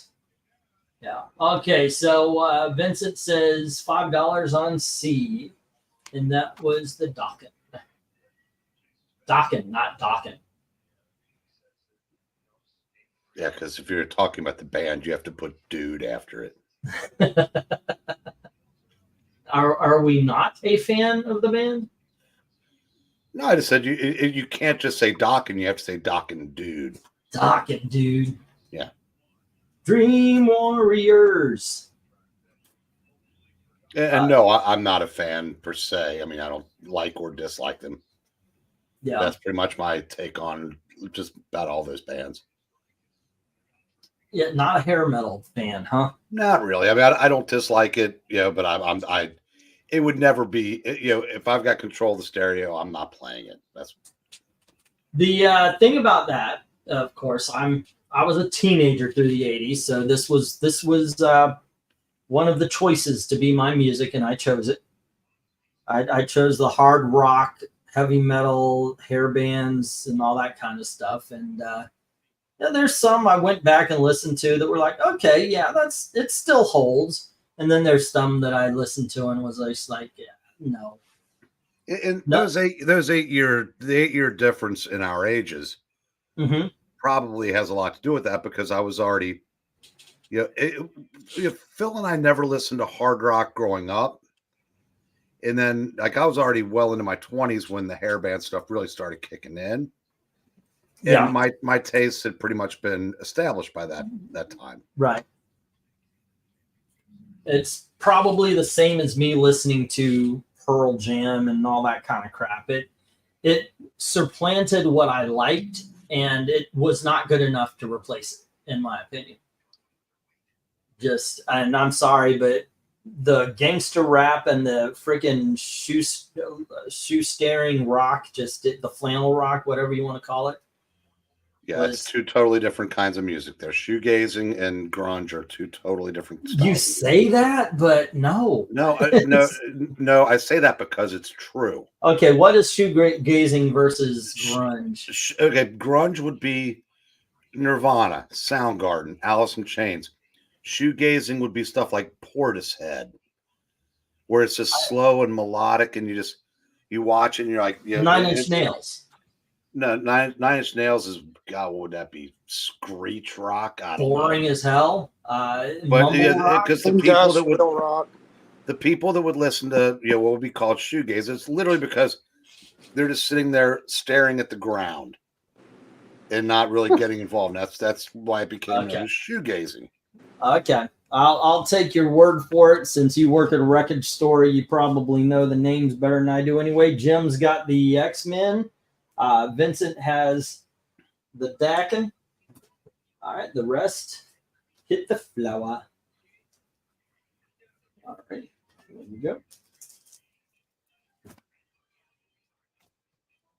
All righty, what else do we need to do here? Okay. Oh, yeah. So I keep going back to the LSU game, but goddamn, the LSU, I mean, Texas A&M is just not playing well tonight. You two take some comments, and I'll be right back. Or talk sports or whatever. Okay. No, they've got to take Weigman out. The kid just doesn't have it. They've got to inject something into that offense before this gets out of hand, and it's going to get out of hand. It's speaking of, Wisconsin is still leading Penn State. Really? Yeah, 7 minutes into the third quarter. I'm telling you, Penn State's having the same problem that Ohio State had today. Looking ahead. Yeah. I mean, that game's going to be monstrous if Penn State holds on.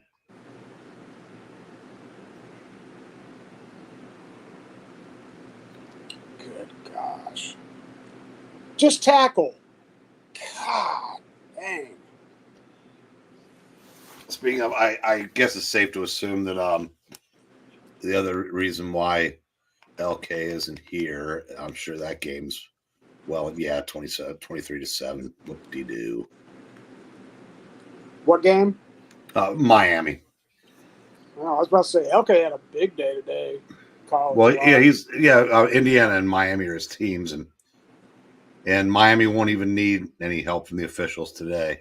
No, what's the score now? 23-7. Florida's just dreadful. Florida State's dreadful. I mean, I've never seen a program fall so far in less than a full season. Yeah. Well, it won't matter in a couple of years. They're all going to be in the SEC, and then the SEC and the Big are going to merge and form the new college football league. So I don't see how that doesn't happen.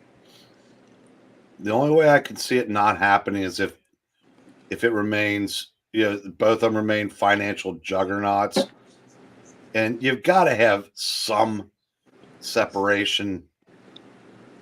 But unfortunately, I think you're going to see everybody else get left behind. Yeah. Yeah, I don't know. I can forget about that while the games are being played, but everything about it, everything else about, and I'm making air quotes, collegiate sports.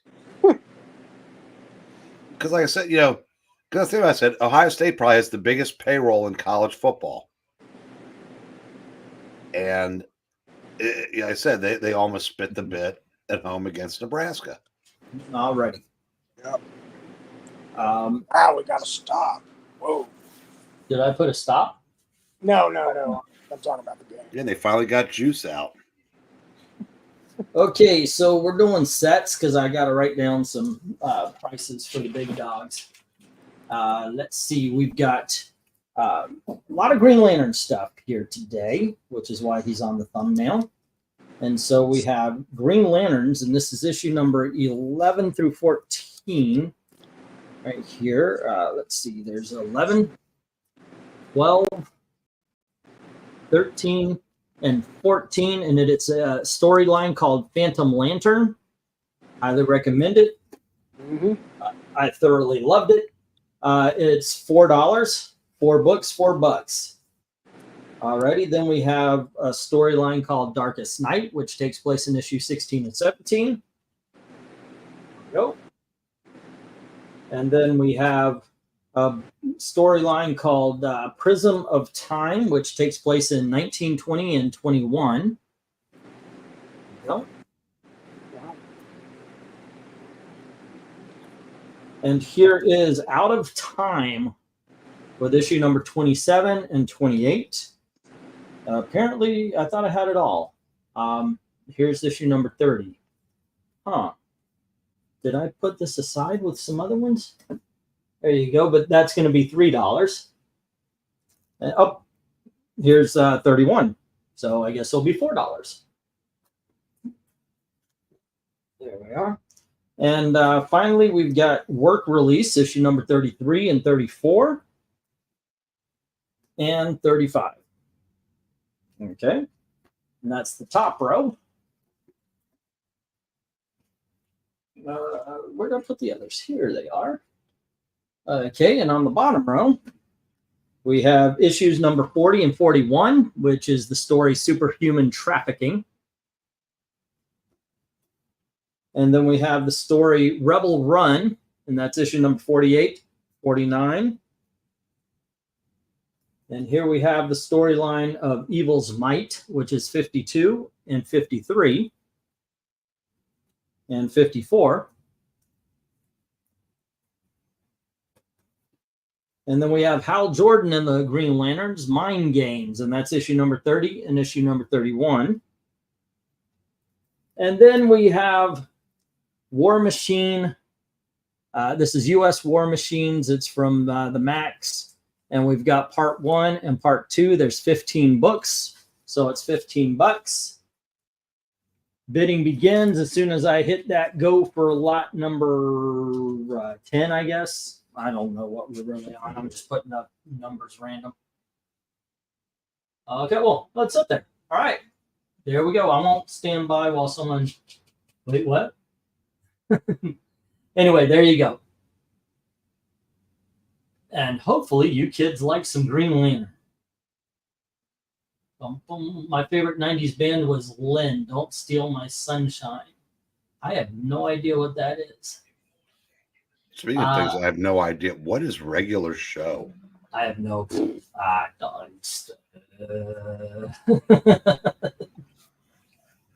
Not quite sure on that one either. Couldn't really answer that. We're being asked how much are these?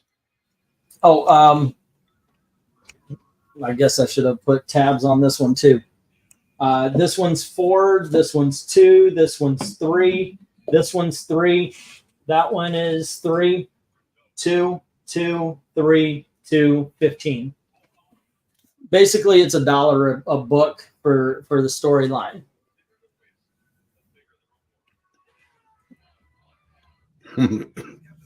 We all did, Jim.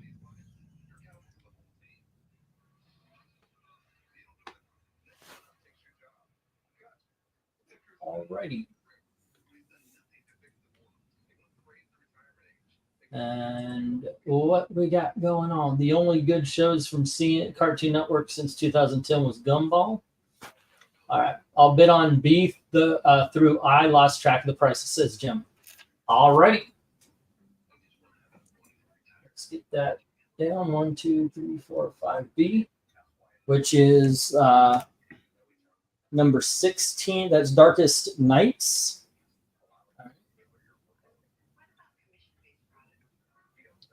And that is, I believe, a $2 one.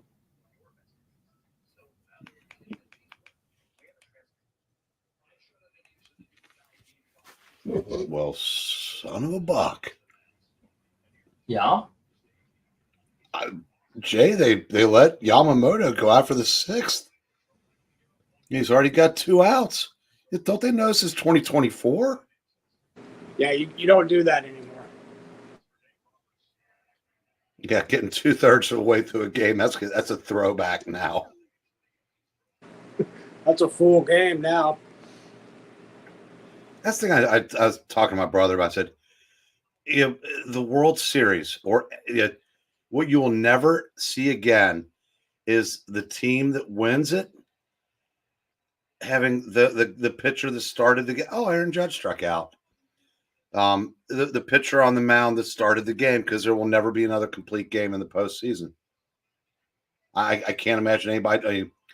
This would be a good place to try, because he took about 8 pitches to get through the 6th, and he's still mowing down their best hitters. But I guarantee you, he does not come out for the 7th. 80 pitches.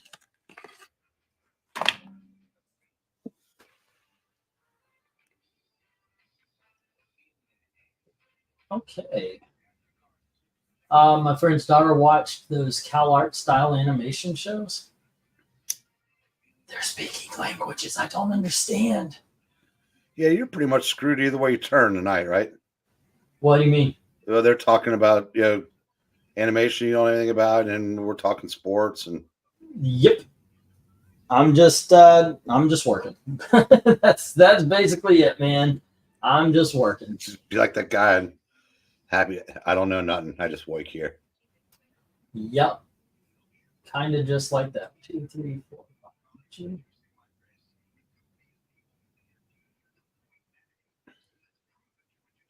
One, 2, 3, 4, 5. J. Okay, and it was Iron Man. Did It's you J? tell Vincent the price of whichever E or F? I can't tell him. E and F. I can't tell if that was E or F. I think it's an E. What is the price on F?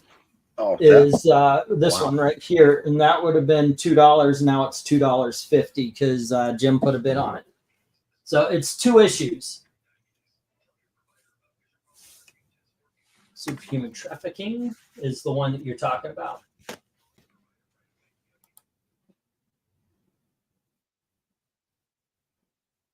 Alrighty. I feel bad for E. Let me research the donkey on Google. Goodness gracious. Rebel Run. I believe that was 2. Yep. And then we have Evil's Might, and that is a 3-issue one. No Love for Iron Man, and that is U.S. War Machines Part 1 and 2. So there's 15 books to it.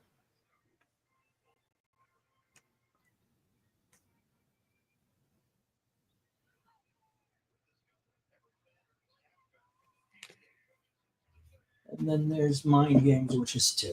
Okay.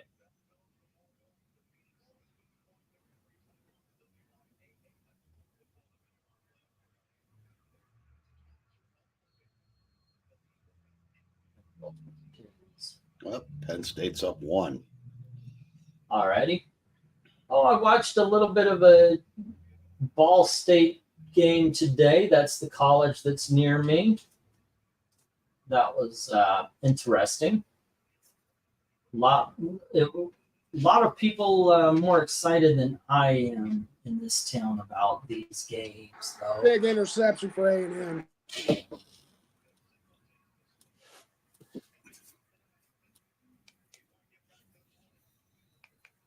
Oh, holy Toledo. Where's Glenzer? Glenzer, he's going to want to be here, and I'm going to want him here for this next lot. For the big dog lot.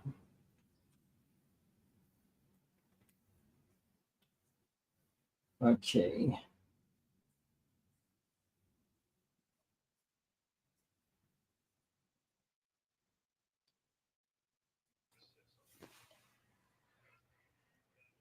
Let's see what we got. A lot of silence going on here, guys. Now I think about it, a lot of anime has complex detail in their animation. It's like the opposite of anime. What are we talking about? Oh, okay, about the today was my yearly rewatch of Scooby-Doo and Zombie-On. Well, everybody's got a thing. Never saw it myself, just a little bit not as too old, I guess, I think.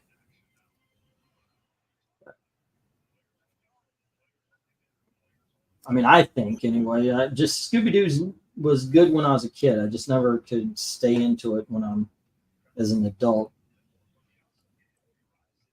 Yeah, and that's been around since I was a little kid. Yeah. A&M backup quarterbacks in the game and just scored.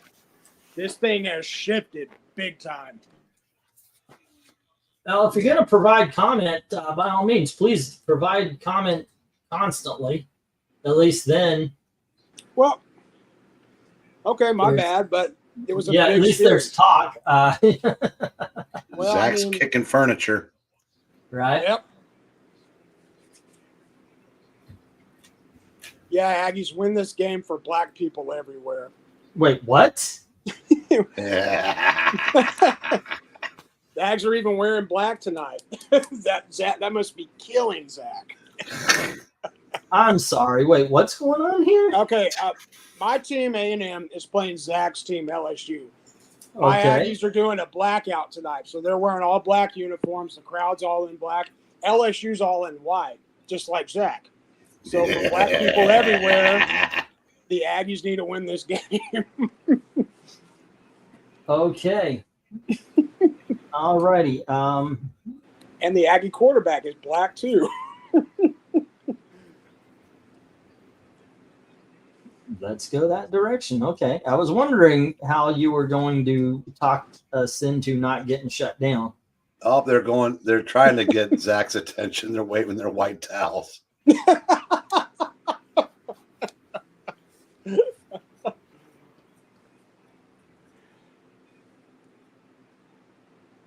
Why would this get shut down? This is we are pro African American. I would never say that. I mean, I would never say that we're pro African. Black people, yes. I would never say African American. Yeah, we are pro black. I was there when that shit began, and I paid attention, and I did notice how it was Black American or African American, Latino American, Asian American, and American. Oh, good grief. Yes. That's how they exactly. took the lead.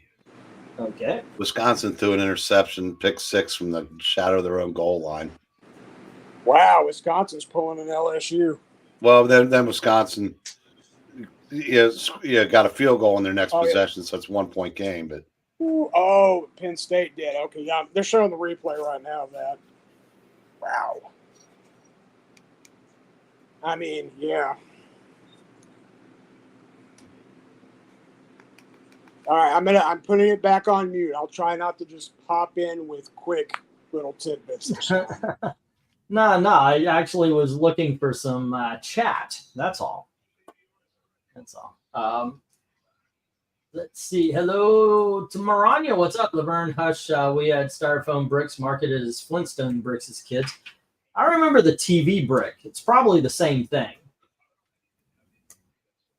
But it was designed so you could throw it at your TV when something pissed you off. that was a good marketing idea. What? The foam bricks. Yeah. Yeah, I'm good with that. I'm writing down the prices of the big dogs.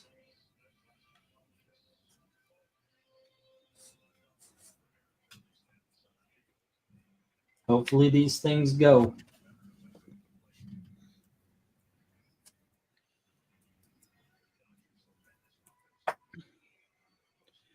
I guess the readings must be over. The what? The readings must be over because the readings? the cast is filtering into the chat. Hello to the cast.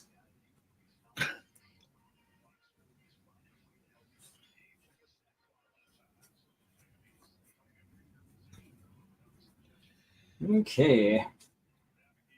And the big dogs have been priced. How are we doing on the sets anymore? The show's like here. Nope. It has been. Let me put the 1 minute warning up. I know I took a little bit of extra time. It's Jim that took a couple of the books here. Let's see. Tower Prep. Please, Breen, when you were a kid, Flintstones were around. The real Flintstones. Ha ha ha. All right, 1 minute warning. Get this from a guy that's 61. All right. There we go.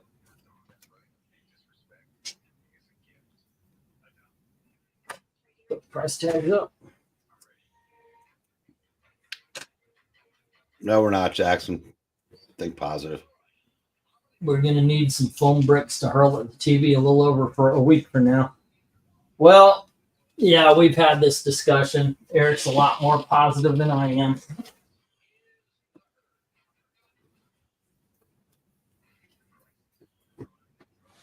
Which I am barely, if at all, to tell you the truth.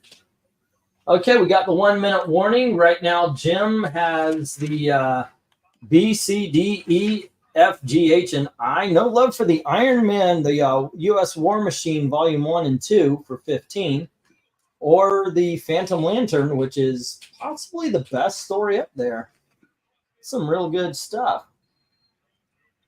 All right, anywho, there we go. Hey, RDV, come on in, man.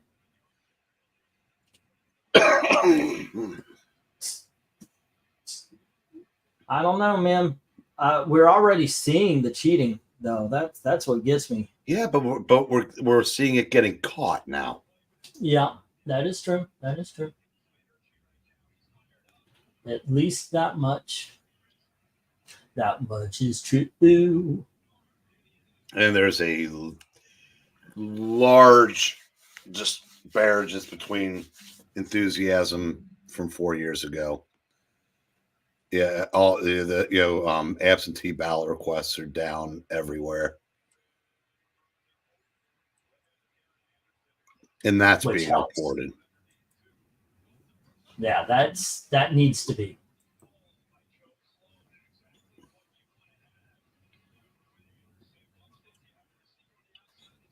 Because they will try to take it What the hell was that? How many books are in B through I? Asks Jim. Let's see. 2, 5, 9, 8, 10, 12, 15, 17. 17 books, sir. Are you on the road again there, RDV?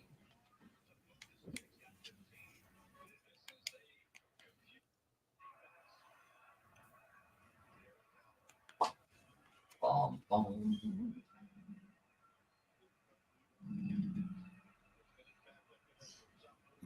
No crap. Really?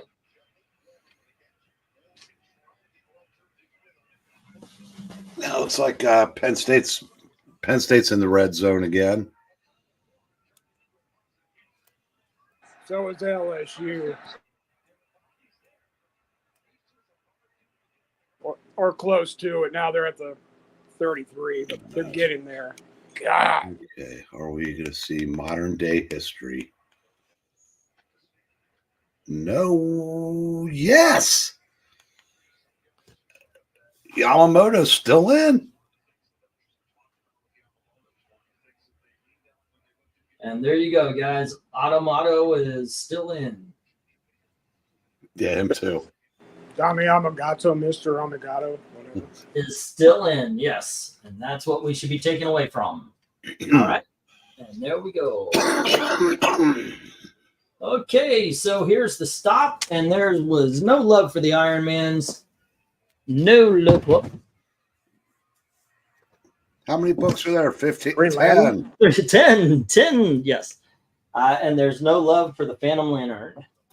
There we go. And the rest of the sets go to Jim. There we go. And let me get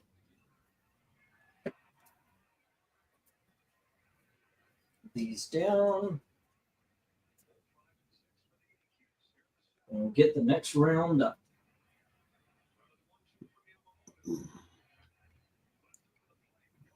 Oakley Dokes. Well, 1, 2, 3, 4, and 5. Yeah, I want those up front. sit Okay, down, kids. Dave. What? They can't help themselves. They can't help themselves. Ready? Let's see. What should be the middle? Yeah, that's a good middle. Alrighty. This really, this is the best. Gosh darn. I'm proud of these books. All right, we have issue number, or X-Men number 24, Famous Kiss issue. And then we have Amazing Spider-Man annual number 15, Dr. Octopus and the Punisher. Next up, we have Amazing Spider-Man annual number 16, first appearance of Monica Rambeau. And here is the X-Men Teen Titans. And look at this. Look at that. Wow, this look, it is such a nice copy, too. There we go.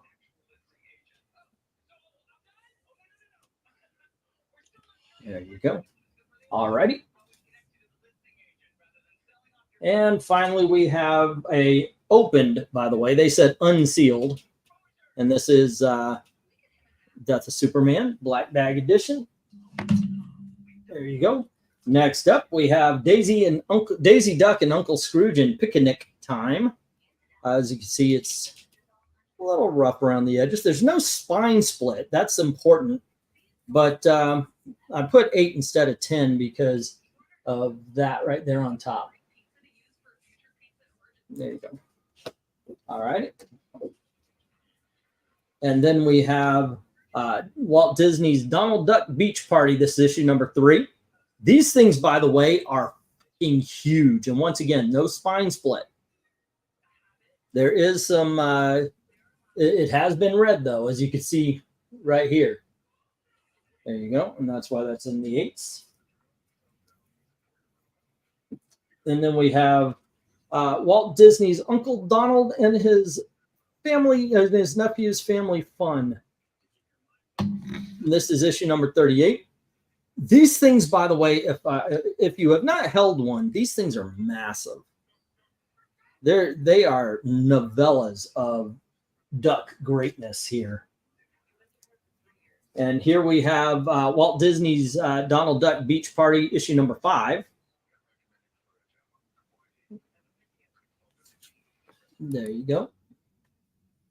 And finally, we have what is this? No, Walt Disney's Silly Symphonies with Paul Bunyan, Jiminy Cricket, Social Lion, Goliath 2, Humphrey the Bear, and the Ranger. That's them right there. I always like those two. Geez, how do we do this? Okay, that, I guess, kind of. All right, kids, bidding begins as soon as I hit that lot number 11, I guess it is. Go for lot 11. Tell you what, I was lucky. I got that X-Men in an Ollie's pack about 6 or 7 months ago. Yeah, I feel good about that now. Yeah, it's the time. Like I got a what was that annual? The Superman with the black dahlia or whatever they call it. The bottom row's gone. Binkman. One slick says 8 on F and G, 15 on H, 10 on I and J. Woo! All righty. And Vincent took the top row. Oh, 10 on A and E. Not A through E, which I was like, wait a second. He took A and E, the Superman and the X-Men. All righty. Cool. The 3 books that haven't gotten bids yet are 3 incredible stories. Yes, absolutely. The Spider-Man, the annual 15 is one of the best stories one of the best Spider-Man stories I've ever read. One of the best stories, period. It basically revolves around the story keeps changing, and it centers around the Daily Bugle and how Jonah has to keep changing the headline. And without spoiling anything, it's a wonderful read. And in the first Captain Marvel appearance, everybody's first appearance should be that well done. No kidding. And Monica in a bikini, Bava Anvil. Yeah. And we got a bid 9 on G, the Donald Duck Beach Party, number 5, I believe. No, that was number 5. This is 3. All right. Okay, Evil's Might.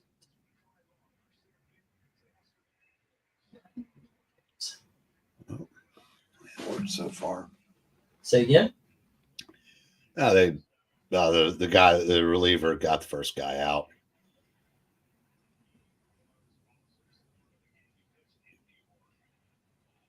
Ooh, a little tidge of a bidding war here. Already. Oh, it's good. We got a 10 on G and 11 on G. Jim, that's an interesting way of putting it.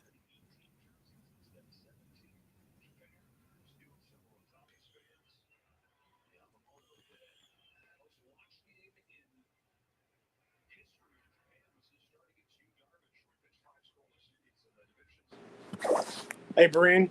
Yo. Yeah, LSU just dropped the snap on a field goal. One slip says 10, and then RDV says 11. And our first fisticuffs of the evening appears. One slick says 12. Alrighty. And then RDV says 1250. One slick says 13. And we've got our first Donnabrook. And we got 1350. 14 from one slick.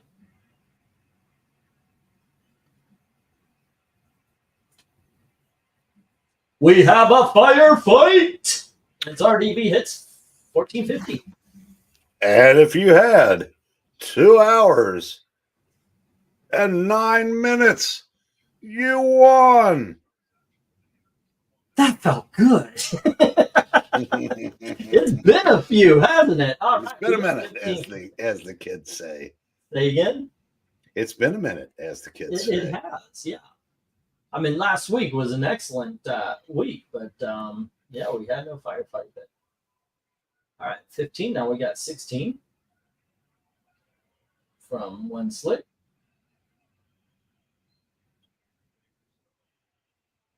And we have 1650.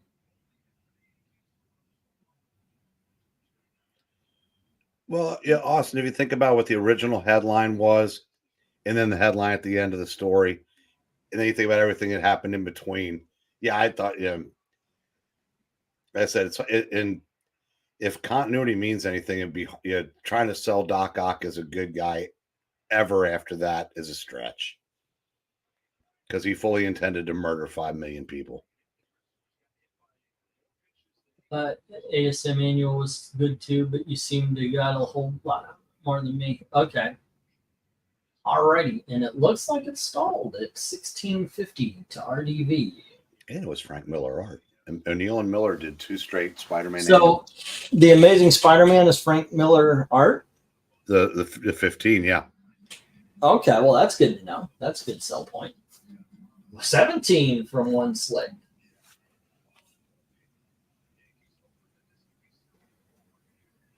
Alrighty. 1750 from RDV.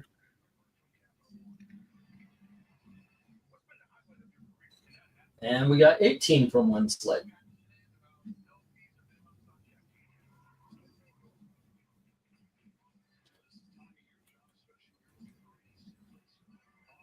And Vincent said, okay, fine, $10 on B to get that Amazing Spider-Man by Frank Miller.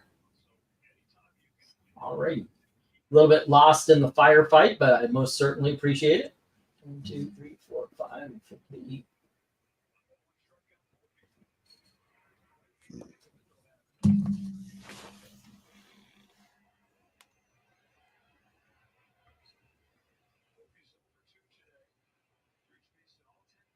And we've got 19 on G and then 20, or 1850, 19, and then 20.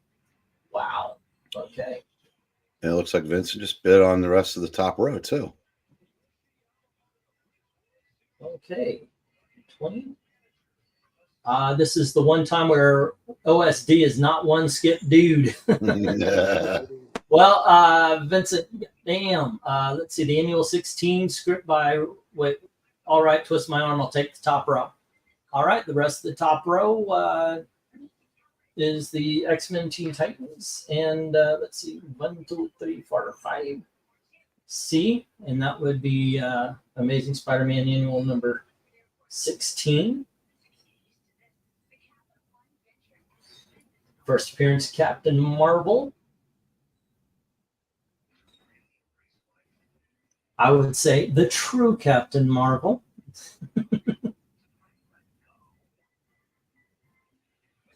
This was actually mine because by the time I was really into reading comics, I didn't really read Marvel, so she was my first Captain Marvel. I think I might have read a book with Marvel in it. I'm just amazed at how far the value of that has dropped. What, the death or No, the first animal? appearance, yeah. You had speculators bounce it up because of the movies. No, that's just it. It wasn't. It got valuable organically, and then it got dropped. it got to a certain point organically, but then it had a huge overtake. But to me, I don't think I ever remember it being more than maybe a $30 or $40 book tops. It was well over 100. Really? Wow. Yes. Before the movie speculation. It was in 3 figures. It might have taken it from like 120 up to maybe like 150. But I remember it hitting 2.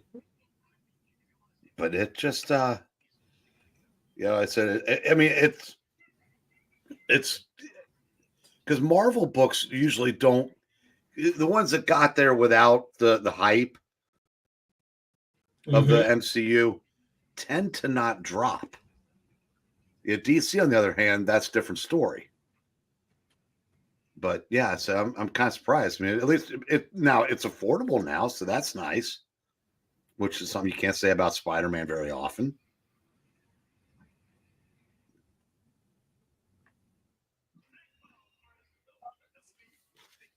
So Vince has the entire top row. All right. And When did you guys go ahead? say Jay. again?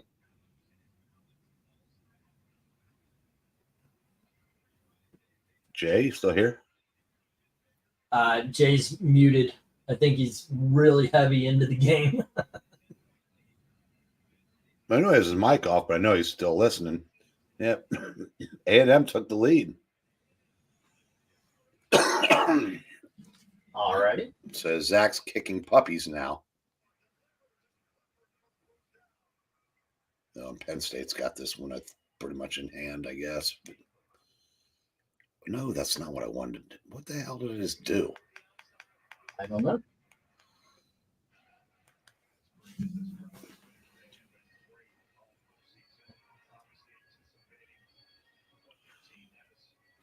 Okay. Let's see. And one slick dude has most of the bottom row. Well, it's nice to see an entire lot of big dogs having bids. I know, right? That's very sweet. Yeah. Especially in with everything going on. It's very nice. Like I said, the bills are paid, and I certainly appreciate it, but we need to make sure that this does not come back on at the end of the month. All righty.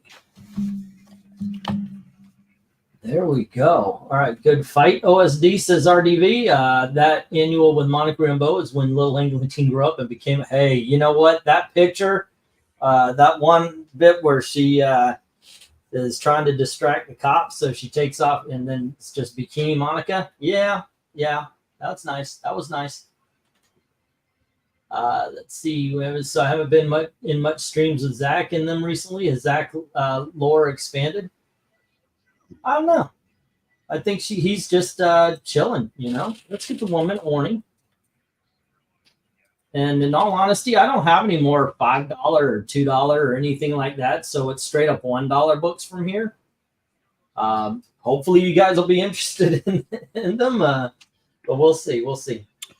At case in point, I just got curious and looked up the first Batman Who Lolls. Yeah. Down to 75.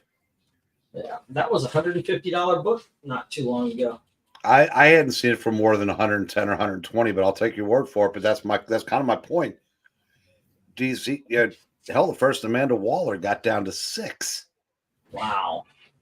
Whew. Back up to a whopping 30 now, but Yeah, because she's gonna be in a movie or TV or something. no, it dropped down to 6 after she'd been in the movie. No. She's gonna be in something else. James Gunn has her lined up to be in something. Well, it went back up before he started making those announcements. But the point was that a major character's first appearance in a book that's almost 40 years old got down to $6. That's DC. Yeah.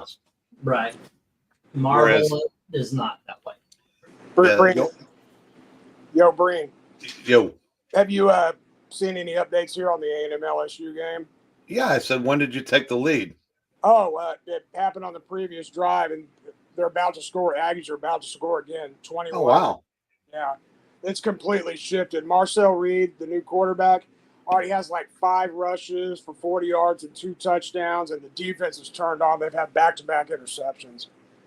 It's crazy. I've never watched a game where the momentum is shifting this much. I mean, it was over. It was, for all intents and purposes, it was over. Now it's completely shifted. Nice. Okay. Poor Zach. I know.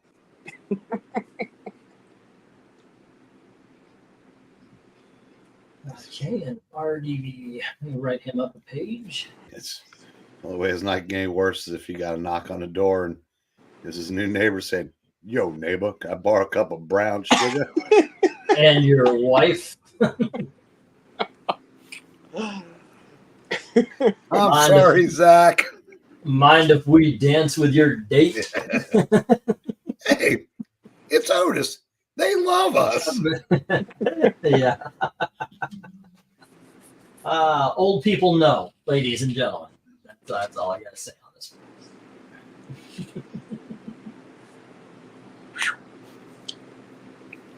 Right. Okay, what do we got going on in the chat?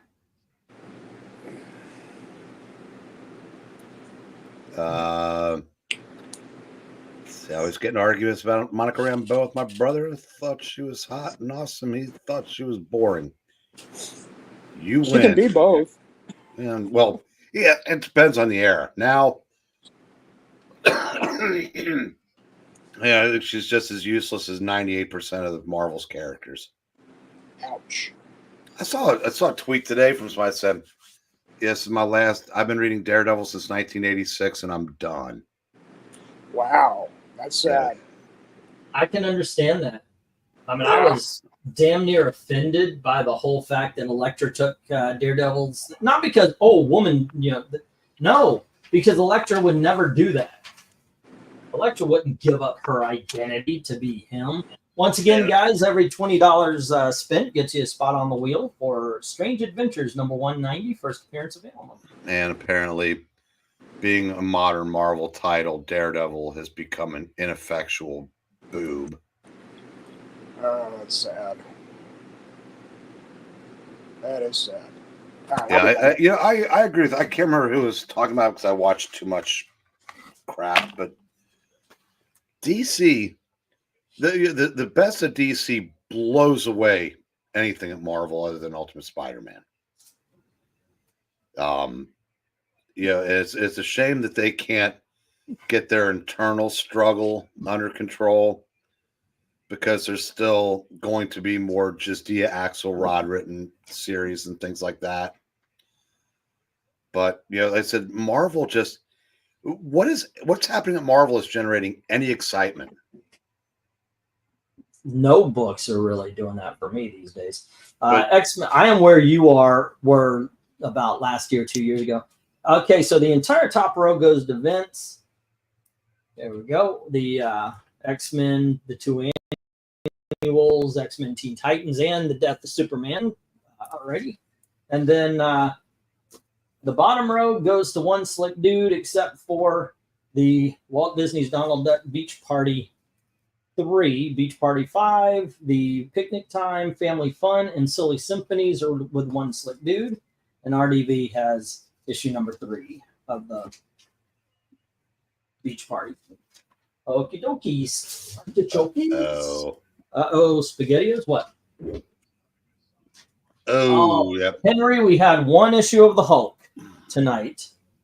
I went heavy on the Hulk a couple of times and didn't really have any buyers, so I kind of took a little bit of a a little sabbatical from the Hulk. Don't really have any from him already. Not tonight, but we had issue. What was the issue we had? 361, the one with the absorbing man. It was a good issue. $3. If you want me to show it, I will. So what would you put on Jonah Hex number 6? Let's see. 8's good. I don't know if I put. Be careful, but Um, okay.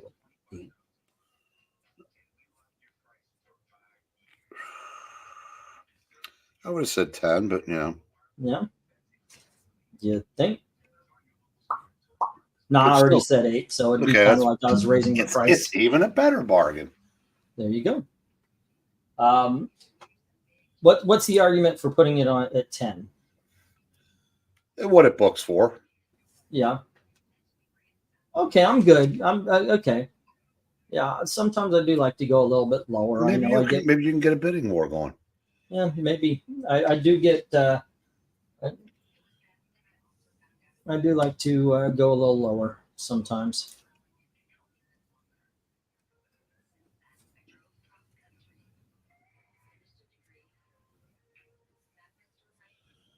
Yep, that could definitely be a series changer if he's actually hurt.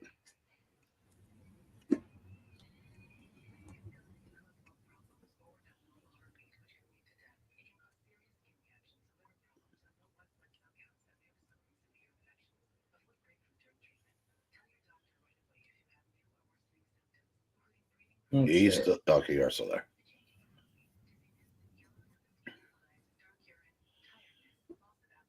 Yeah, the $700 million man just got helped off the field. Somebody took him out.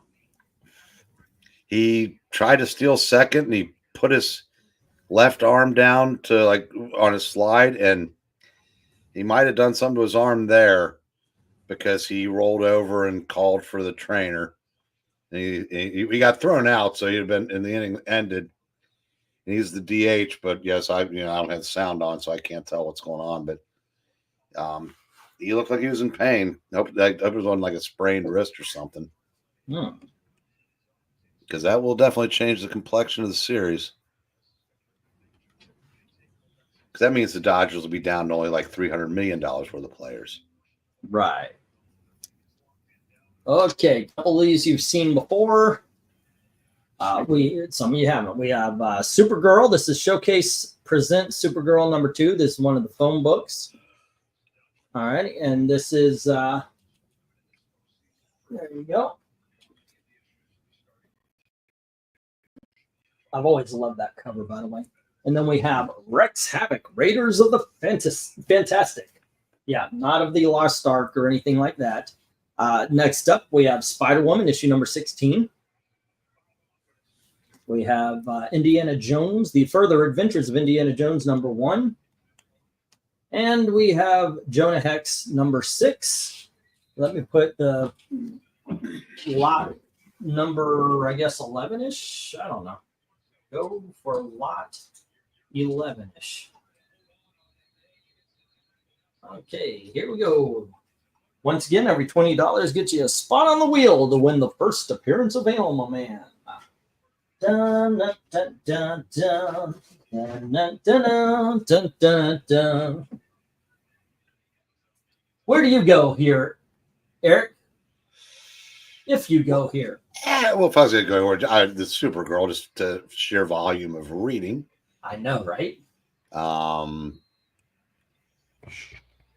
But as far as like the 3 comics down the bottom, Yeah. Jonah Hex all day. And it booked for 10, you say? Or No. Books for 70. You are fucking with me. No, I'm not. And so, like the first 15 or 20 of them are. I've told you a million times to use Comic Book Realm. At least as a template.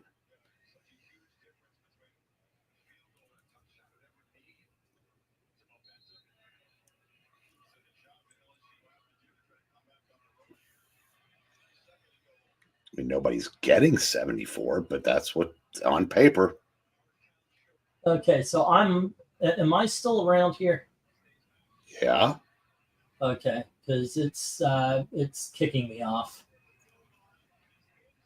It's not, I don't know what I got to do to save this computer. I know what I got to do. I got to save up to get a new computer.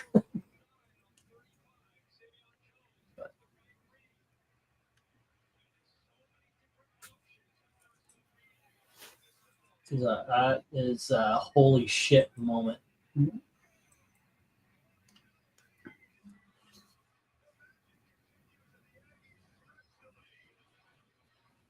You said it booked for 10. No, I said I would start it at 10. I didn't say it booked for 10. I said let's start it. Yeah, I said give an argument for 10. You said because it books that. No, I said because of what it books for. Let's see. Goodness. Okay. Let's see. It's kicking you off for not using Comic Book Realm. Nah, Jim. I'm not gonna do that. I thank you for the offer, but we're good. All right. It's just I just got lucky. That's all. No, and I'll full disclosure. If I were pricing that at the store where I used to work, and I learned I never will again, I would have probably doubled that, but no more than that, because I said some of these prices are pure fantasy. I see I see the same thing on Comic Book Realm. Sometimes it is a little bit high. Oh yeah. Yeah. But so I do a lot of, I'll go to eBay, and eBay tells me that this is a between $10 and $15 book. So Which I would trust more than Comic Realm, because that's what people have actually paid. Are paying for it, yes. So I'm okay. I'm okay at 8. It's a little under, but look, I wouldn't put it at 8 if I didn't get it for less. Wait, did I get it for less? Let me check. Yeah, so I mean that's the whole point. You buy low to sell a little higher, make a little profit. That's the point of the story. Oof. This is getting uglier by the play. Really? Yeah, let's say Jay's happy, LK's happy, Zach is not happy.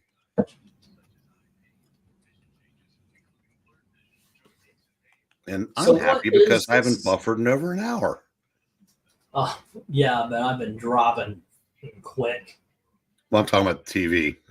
When I lost the World Series for about a minute, I was about to turn into really salty Eric. Okay, we're asking for the story of Jonah Hex number 6. That I could not tell you. Jonah Hex number 6. I'm actually looking it up right now, trying to find a storyline.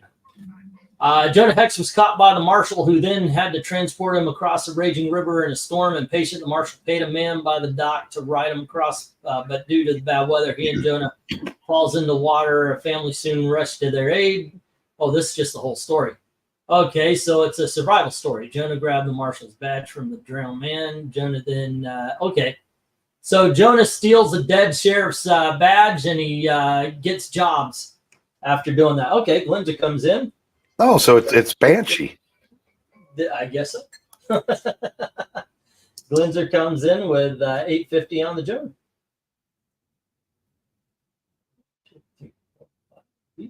1, 2, 3, 4, 5. See? Glinzer, you're my new favorite person. Why? What do you say? Look at the last. 8 for the Rex Havoc. Yes, that is awesomeness. Awesome. Thank you, sir. Gonna miss you, Rex. No, you're not. Alrighty. And you know what? Let's do this as well.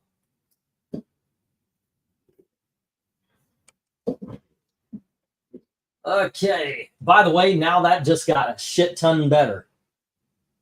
That is a badass, awesome showcase. I've read the first one. I've read the first Supergirl. It is just a bunch of fun. It really is. It had made me into a Supergirl fan. Some would say super fan. Or at least I would. Gee, cousin Superman, why are you locking me in the tree again? He was a dick to her, by the way. Alrighty, we got 8 on Rex. It would have never happened because it was a Silver Age, but how cool would it have been if just one issue was just her beating the living hell out of him? Oh, you want it to go woke. I see. No, that wouldn't qualify as woke. I know. Yeah. Already.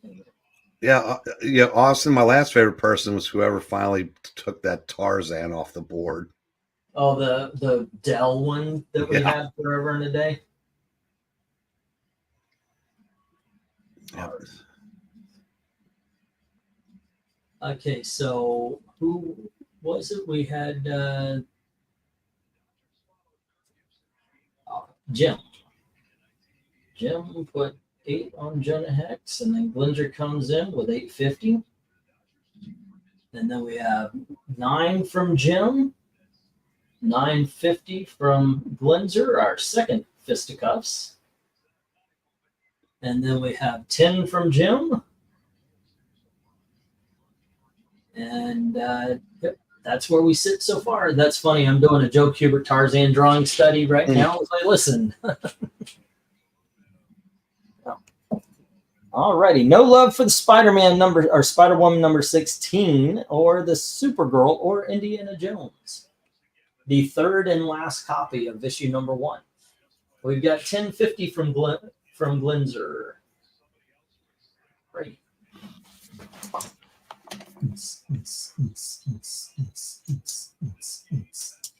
Do we hear an 11? Do we get our second Donnabrook of the night? The Lawman is written by Michael Fleischer with art by Ernie Chan, says Jackson Rakert, and Nolly Penoligan. There we are. There we go.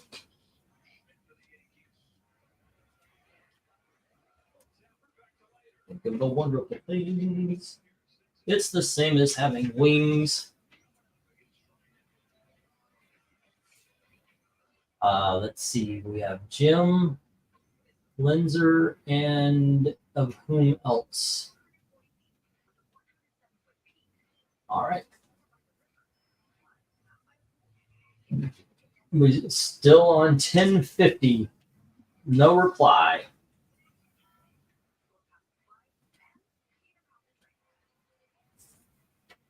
It's been a minute. And hello to Glinzer, by the way.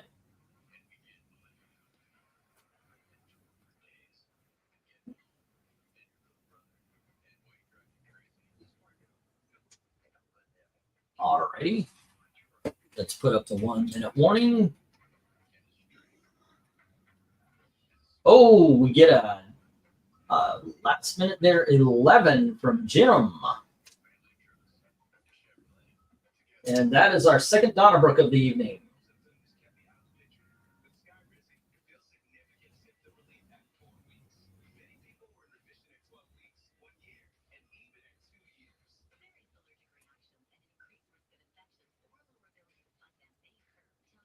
Go. All righty.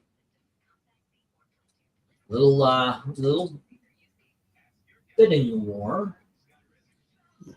2 away from a second firefight.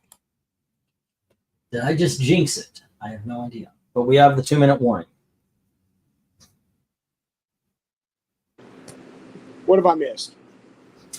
We had a firefight on the last big dog lot, and right now we're up to a Donnabrook on Jonah Hex number 6, and we got 1150 from Glinzer. All right. 2 minute warning. What is this, football? Yes, it is. Well, I would say 1 minute warning, but I always waited 2 minutes anyway. Jonah Hex number 6. Yeah, apparently there's a chance that Otani dislocated his shoulder. Otani did? Yeah, possibly. Because he went out of the game. He got thrown out trying to steal. And the tweet I just saw was that Mike picked up on Otani's shoulder. Really, which one? Left? Did it pop out? I think so. Well, we got to Go ahead. I was just going to say we have a review going right now for an LSU touchdown. It's 28-17 A&M, but we are it still is 28. 1150. Do we hear 12? All righty. And I alliterated the number 6. Okay, going once. going twice.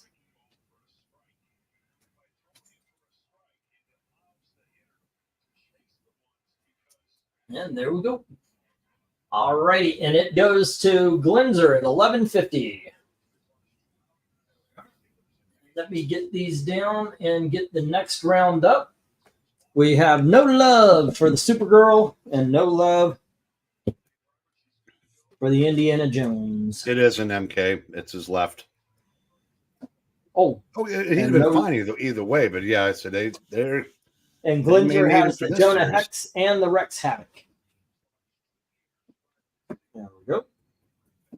Alrighty, next up, like I said, I don't have any other $2, $3, $5. Just got the ones. So hopefully there's something you guys might find of interest. Here we go. We're going to start off with Punisher War Journal, issue number 18.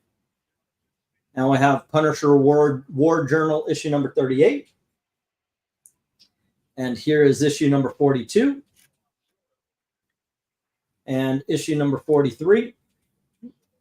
I think I was going to put these as $2. I just didn't have another board, did I? Nope, I don't care. All right, here they go. Issue number 51. Because I've been putting these at $2, the Punishers. Here's issue number 53. And here's issue number 54.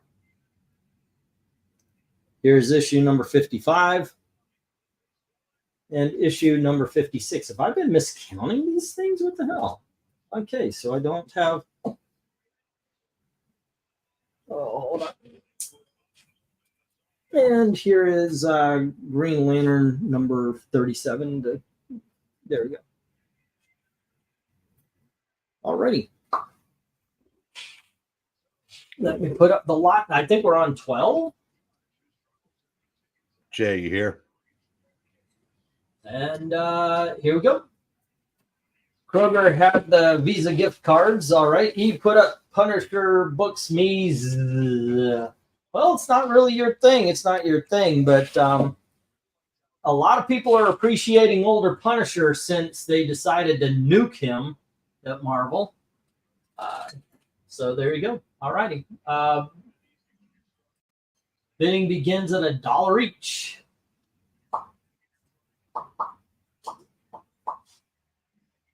Okay, and Glenzer, make a page for him. Glenzer, Rex Havoc at 8, and Jonah Hex 6 at 11:50.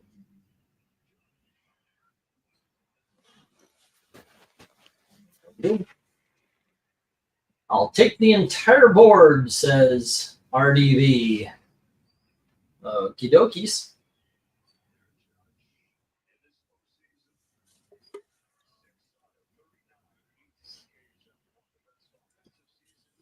And that's, Wow. yeah. Is the World Series still going? Yeah, Juan Soto hey, Aaron Judge struck out. Juan Soto just singled off the wall, and he wasn't dogging it. That's how hard he hit it. What's the score? 4-1, 1 out. Yeah. Okay. And I said, God, it's almost sad how bad Aaron Judge is right now. Boy, will he see anyone challenge RDV for the board? Judge has already struck out 6 times in the World Series. Ouch. Yeah. So far, no. It's been 2 minutes. There we go. We get the 1 minute warning. Oh, that's a dark one that I need. What was the Did result anybody of get that Green Lantern? Yeah, Bankman said he takes the entire board. Oh, he's getting the whole board. Okay. Oh, Boy, they. Stanton hit a ball so hard off of Muncie that Stanton scored from second. Thor and what happened Dr. in the review? It it was upheld, and then LSU scored on the next play or the play after that. Quarterback scored. But they missed it. They missed the 2-point conversion, so it's 28-23. It didn't hit off of Muncie. It hit off the third base bag and just catapulted into the outfield.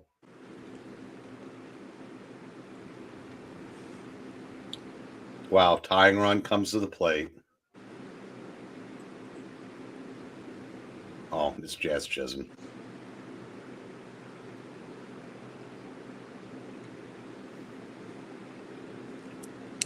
I remember when the Yankees used to be able to bring guys like Edwin Encarnacion and other just 400 home run guys off the bench. The Dodgers are the new Yankees.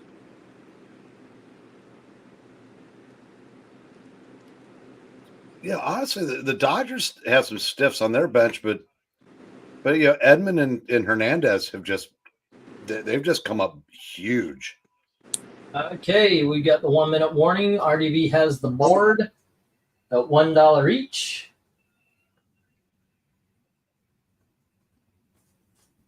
Bum, bum, ba-dum, ba-dum, bum, bum.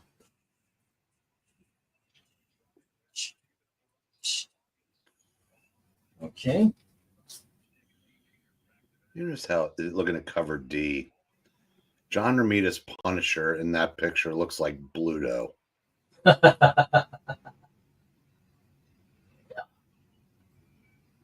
Hey, what's up, Patrick Sargent? How you doing?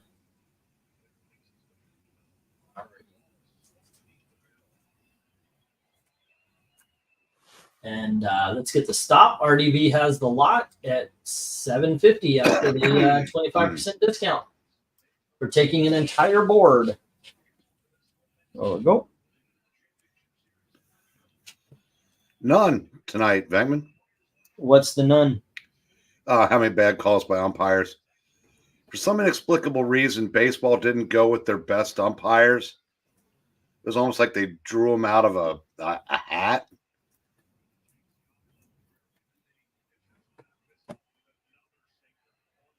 Okay. And 1, 2, 3, 4, 5, 6, 7, 8, 9, and 10. Alrighty, next up we have Green Hornet Solitary Sentinel, issue number 3.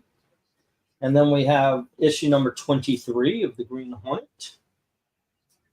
And here is issue number 24. That is an awesome cover, man. That is really good. Here is issue number 25. And issue number 26. There we go. Issue number 27. Issue number 28. Issue number 29. We have issue number 30. And issue number 31. There you go. Some great freaking covers here, man. Seriously.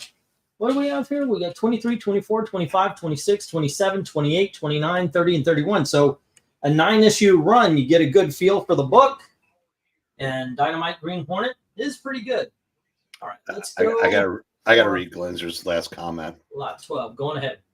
L.A. leftist. Trump is a rich fat cat who'd be nowhere without money. Curse the rich. Oh, and go Dodgers. And the other one, said if there are any umpires that could see a blatant face mask penalty. God, was it the Sunday night game or the Monday night game? Whatever the Minnesota Thursday night game. It was 28-20. The refs missed a blatant face mask call on a safety, which made the game 30-20. Okay, no big deal, right? Except for the over-under was 48.5. And that all right, moved one the slick line. took the board at $1 each. I am a vampire, yell, well, abracadabra, I'm an umpire. Hocus pocus, I'm a bat. Okay, I'm a bat too, abracadabra. You wouldn't hit a bat with glasses, would you, Smack? It was 28-20. No, it's 23-31. Glinzer, it was 48 and a half. So that literally moved the line by that safety, that those 2 points. At least the line that I saw was 48 and a half.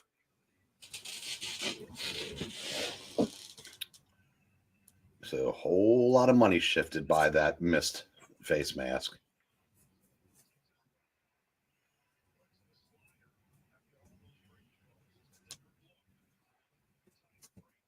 Okay. Abracapocus. Abracadabra. Well, they all say, oh, well, there never was ever a cat so clever as a magical Mr. Mistopheles. Breen, Yo. you should see the dejected look on Biden Kelly's face. They had no answer for A&M's quarterback. The Aggies just took it down in 4 plays and scored. They have no answer for him. And Brian, go ahead. If this keeps up, he might have to learn a new accent. Yeah. All right, no challenge yet, so I'm putting up the 1 minute warning. Oh, 2 minute warning, sorry. Keep forgetting that. Whew. Now the defense can just get a stop. Vincent, leave us our illusions. You are my That, Damn, New York isn't going down without a fight.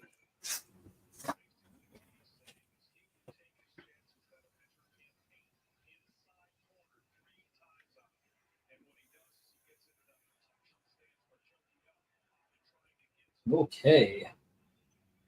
Note to anyone who bets NHL, bet against the Sharks every game, says Glinzer. All righty. Wow. Trinan is self-destructing. He was blowing Rizzo away and then hits him. Wow. I think Dodgers are going to need their 9th inning at bat after all. So my wife brought home she's friends with a college student here in at Ball State and University, and she says, "Yeah, I have a friend who's taking sociology, and it is." She brought home the book. It is the wokest shit I have ever. I mean, seriously, Latinx, the gender-neutral construction of Latino. It means individuals who trace their ancestry back to Latin America. I thought Latino people just They do, not but white people like it. I know, right? Well, yeah. When I took sociology as a freshman. Wait, hold on. Hispanics are often called an in-between racial group because of their intermediate status, sandwiched between white and African Americans. Unlike African Americans, the majority of Latinx in America today have become way of voluntary immigration, particular during the last 4 decades of heavy second wave immigration. Okay. You took sociology? Yeah, that's it. And which would my freshman year, which would have made it 1980. My sociology professor, first 4 words out of his mouth wasn't "I am" in his name. It was "I hate Ronald Reagan." Okay. Well, this has everybody broken down into racial groups, and it talks about what everything means. For Black people, it just says they can't do anything. Help them. Thank you. Yeah, this book is woke as fuck. The theories of gender inequality. Although the contemporary United States has less gender inequality than some other societies. Wow, I'm surprised they even said that. I know, right? Yeah. So let's get the stop. One slick dude has the lot at $7.50. Yeah, if you're raising a kid now, if you're raising a son, learn a trade. If you're raising a daughter, learn a trade. Mm-hmm. Green Hornet lots.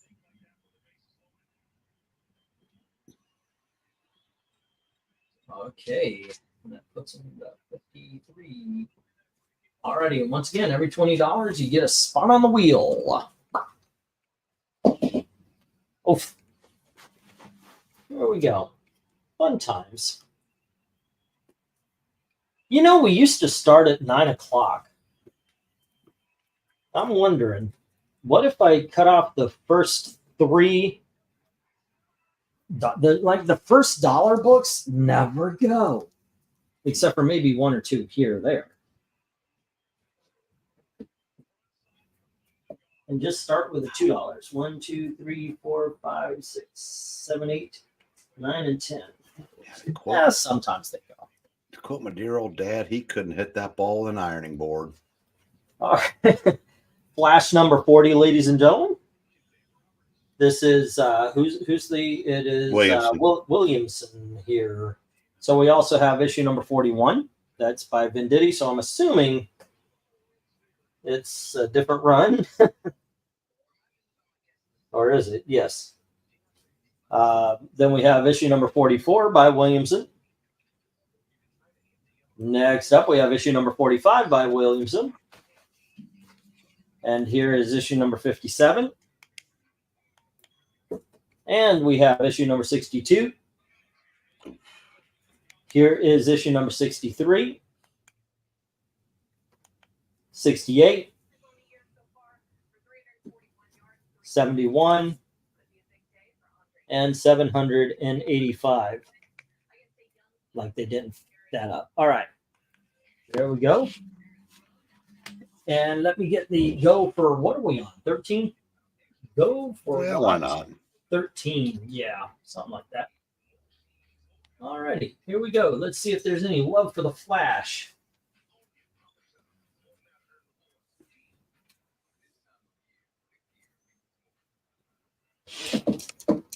Bump. Ba-da-da-dum-dum. I mean, I haven't gone into a trade, but I did get a forklift certified a few months ago, and now I'm finally getting interviews for jobs this month, says Austin. Oh, cool. Elizabeth had an interview. They told her they would call her back, so hopefully that actually turns into something. Then she went to Outback Steakhouse. Yeah. Hey, if she could get free food or discounts, I'm very happy with that. But I just want her to get a job because she's been rejected for damn near, 6 months now? That weighs on a person. Williamson is the best point to start on Flash for new readers, says RDV. So he's saying these is good books. You should pick them up. Great. Yeah. He made me give a damn about Barry by writing him like Wally. That's okay. That's funny, but it's also true because he wrote Barry, and it's 2-0. He wrote him like closer to Barry from the TV show. Ah. Okay.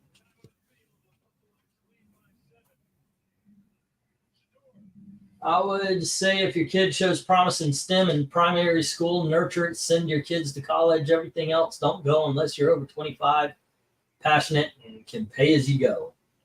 Yeah, that's. I'll agree with that, actually. Let's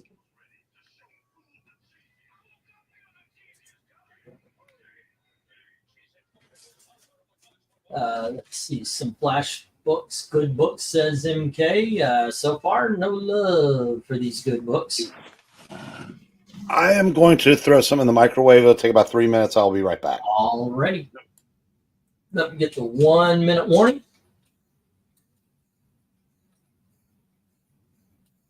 And she's not alone, E. It's a generational thing. I've come to learn that online applying is pointless. They're mostly just there because they're required to by law. They're not actually hiring. Well, they have a sign in the window, so hopefully. But I agree with you. I prefer meet and handshake kind of hiring. That's just me personal, I guess.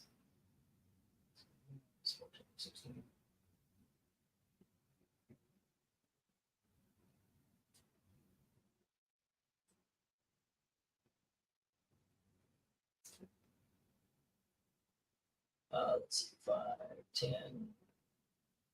15, 5, 10, 18, 21, 24, 27, 32. Let's see. Throw something in the microwave, something God. Don't let it be a cat.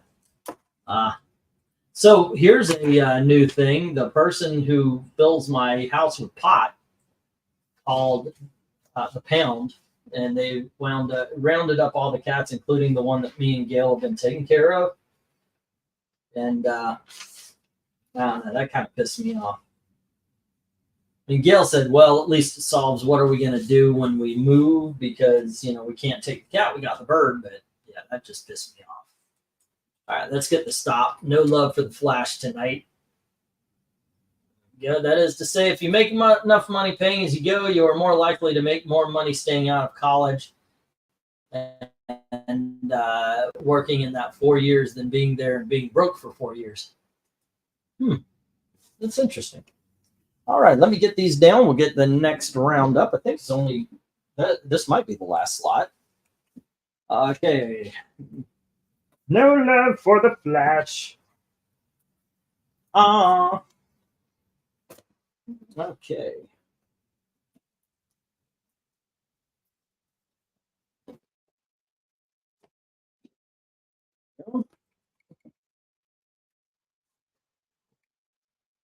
Next up, we have Firefly by Greg Pak and Dan Midland, McDade, whatever it is. We have Superman issue 223 starring Supergirl and Farewell. And then we have Legion of Superheroes issue number 297. We have Legion of Superheroes issue number 15. And here, there we go. We have Legion of Superheroes issue number 17. Here is Legion of Superheroes issue number 18. Legion of Superheroes issue number 27. Number 42. Here's issue number 48. And Legion of Superheroes annual number 3. Bidding begins at $1 each as soon as I hit that go for lot number 14. Last lot of the night, ladies and gentlemen. Told you it'd be a shorter auction this time around. Bum, bum, bum. Yeah, I hope she gets the job. I really do. I know she wants it so she has her own money and she's not coming to us. Yeah. Especially the way we've been recently, because I've given her money to do her thing, go around, let her buy her art supplies and everything. But recently I've given her money and I've had to take it back because of an unforeseen bill or something like that. Or I don't know. It is just the way it is. Okay. What do we got going on here? Oh, not much of nothing. Legion of Superheroes. What do I know about this? Well, we have, what is that? This is like the Darkness War or something. I remember this storyline being really good because I've got the trade paper rack over here and I've read it. Absolutely go for C. If you like the Legion of Superheroes, that's the era. Anytime you can get a Supergirl book, I say sure. And the Legion of Superheroes annual. Definitely go for that as well. Oh, man, that is, those are both Legion series I have been trying to collect. Yeah. That's good. That's Paul Levitz at his best.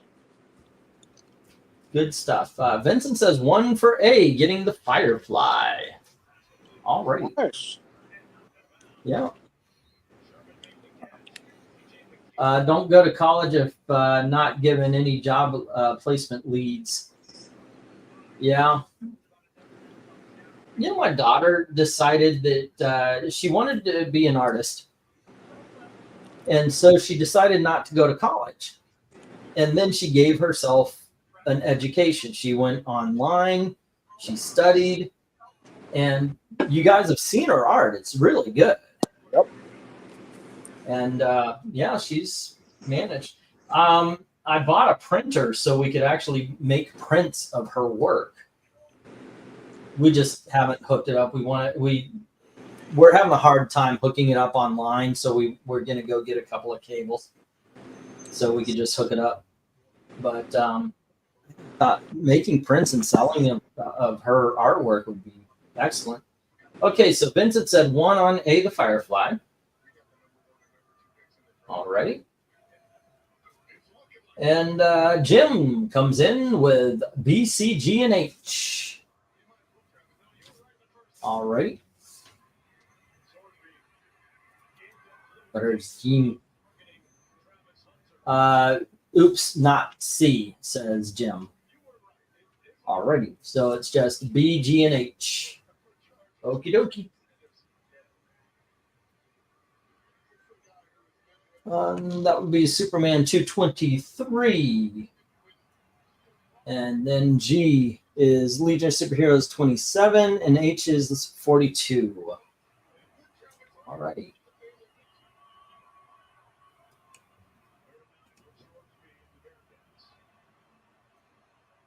Okay, how's it going, RDB? You can let yourself in, I'm sure. I am. I'm just waiting for it to load.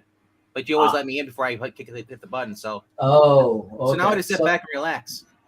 Sometimes people come to me and say, my son, daughter, nephew is interested in architecture. Would you talk to them? I would always say, sure, I'll talk them out of it. Sabbath true, lots of contacts beats out lots of talents. Well, Trusty, it's great to be an architect, you know. And then if you're Charles Bronson, it's even better. You can do that on the side. Yes. Clean up New York and Chicago. Yep, and LA. I love LA. We love it. All right.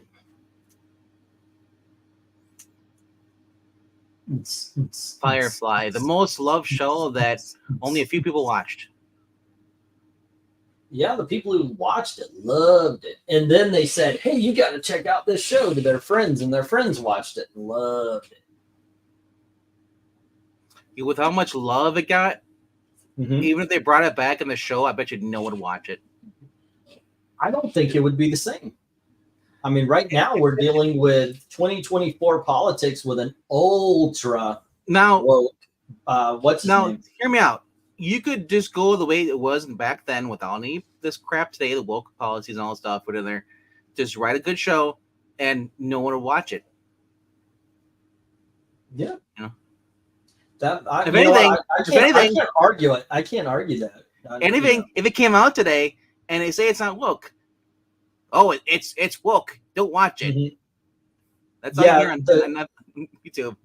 Because the tough warrior lady makes her husband look like a cock. Yes, something along those lines. Marina Bakarin the tough warrior lady? What are you talking about?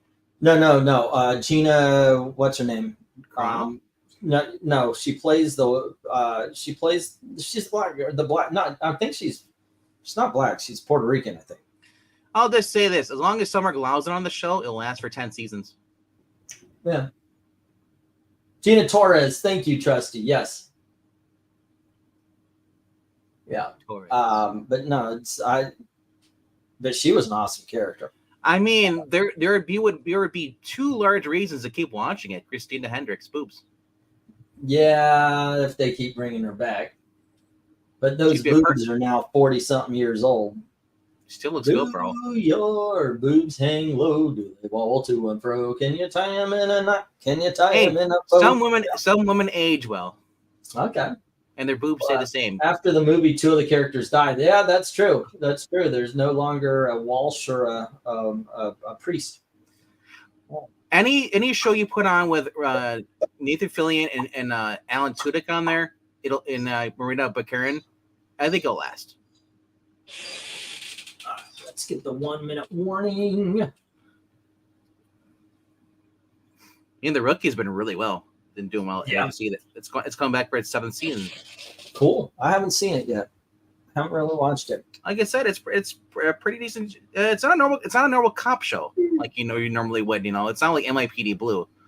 If anything, it's I want to say it's kind of like Bosch, but in a sense, it's not. It's more lighthearted. But Man, I'll tell you what. I watched those first 4 episodes of Superman and Lois, and I'm like, fire up the 5th. I'm ready to go. This is such a good show. yep. It really is. And it's good to see John Kent be John Kent. Right? He's not hanging out with Bernard or whoever he's supposed to be with. Well, no. He's got a girlfriend. He's got a girlfriend on the show and everything. Oh, yeah, that too. Yeah, I was like, wait, I was just talking about he's got the superpower. And Bertinelli has got a writing credit on it too. So it's not like he's when I look at the episode, see who's writing it, Bertinelli's on there. The guy's in charge. I think his last name is Bertinelli. Or am I confusing with Huntress? Who's the guy who created Arrowverse? Berlanti. Berlanti, yeah. So he's credited writing it. I mean, obviously they give Schuster and Siegel credit, but Berlanti's got writing credits for each episode. Well, yeah, he kind of. So I wonder.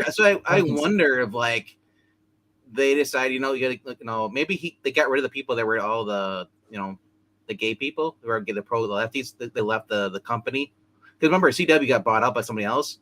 So maybe these new people are actually like, dude, we want an actual good product. Then they're canceled. Well, because of James Gunn. If James Gunn wasn't, and that's the thing. That's the problem I have with you're gonna have a show with Superman. Oh, wait, you got to cancel it because we're gonna do a movie now.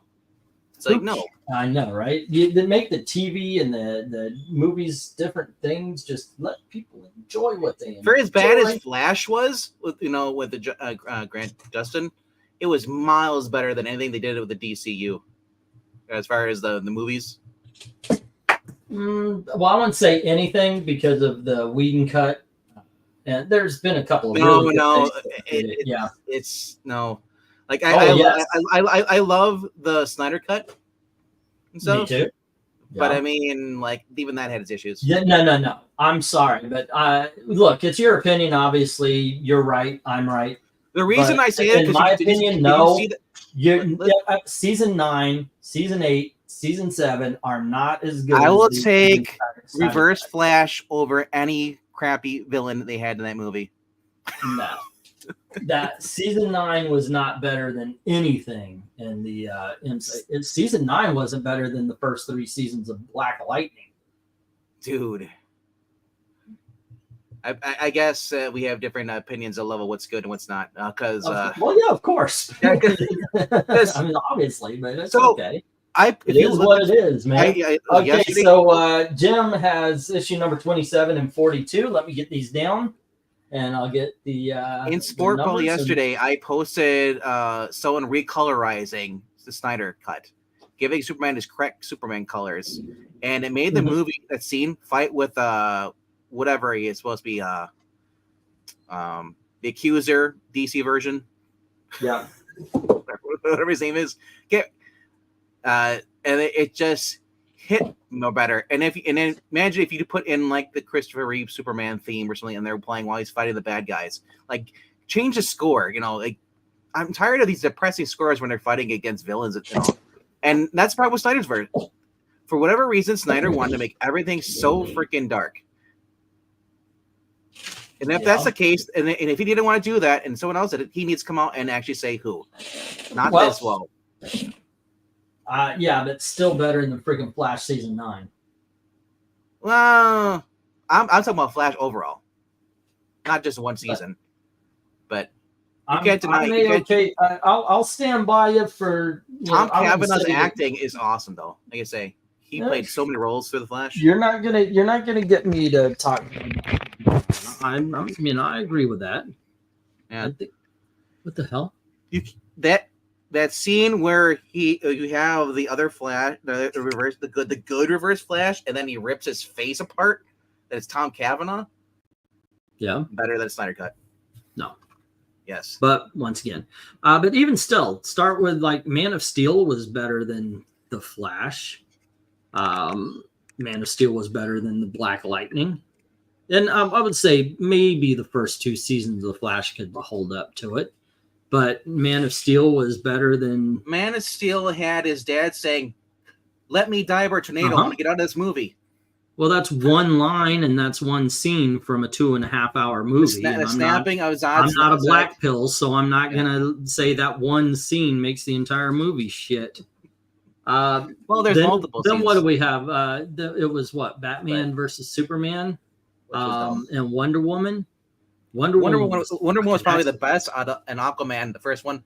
Probably and the best. then Two what movies. do we have? Yeah, we had Aquaman, which was excellent. And Shazam. then we had Shazam, which was a hell of a lot of fun. But I mean, like, I actually enjoyed. Me and my wife we enjoyed Suicide Squad. We realized that it's a leave your brain at the door kind of movie, but still entertaining.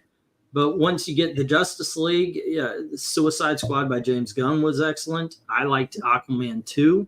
I liked the Shazam Fury, Fury of the Gods. That was actually decent. Like I said, the problem with DC is that the Batman first of all, Batman needed his own movie. Superman got his own movie, and Wonder Woman was miles better than the Superman movie. Hello? But then you look at all the other side movies were better than all those. Okay, so I'm not hearing them. They them? Maybe he's gonna drop. Yeah, it was. I actually couldn't hear you. I don't know if my sound was still on, but I didn't want to talk over you. Here's my big problem with the DCU. I can say they're entertaining, but the problem with them is they're not exactly the best. So there's a lot of DC that I would back it up for saying at least it's entertaining. But there probably is, out of all the movies, ones that I would say, hey, that was great, or that was good. Yeah, not as for many. me. The greatest one out of the whole entire DCU, Snyder Cut, was actually Wonder Woman 2016. Yep. That was probably the best movie they had. I can't argue that. I think my favorite is the Zack Snyder, the JLA Snyder Cut, but I can't argue with you. Let's get into this and all right. Then next week we'll do a tier list for Snyder movies. Right.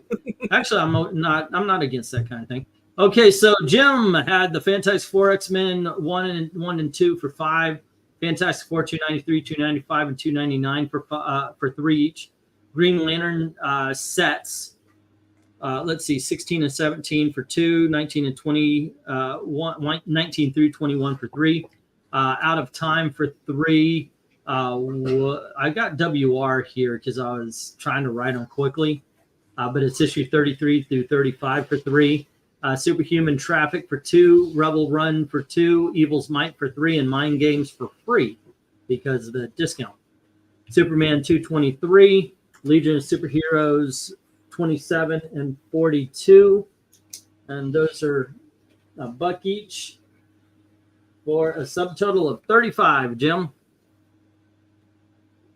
All righty. Next up, Austin had Daredevil 146 for $1, Doctor Strange 35 for $1, Fantastic Four 281 for $3, and Amazing Man #1 for $3. That is a subtotal of 8. All righty. And then we have Glenzer with Rex Havoc and Jonah Hex #6 for $8 and $11.50. That's a subtotal of $19.50. Is he still here? I can't hear him. Just fuck with you.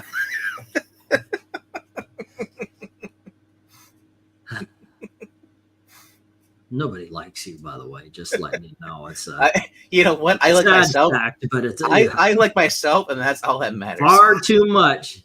You like yourself. No, I was going to say a bad no. All right. Trusty had Fantastic Four 236, a subtotal of 3.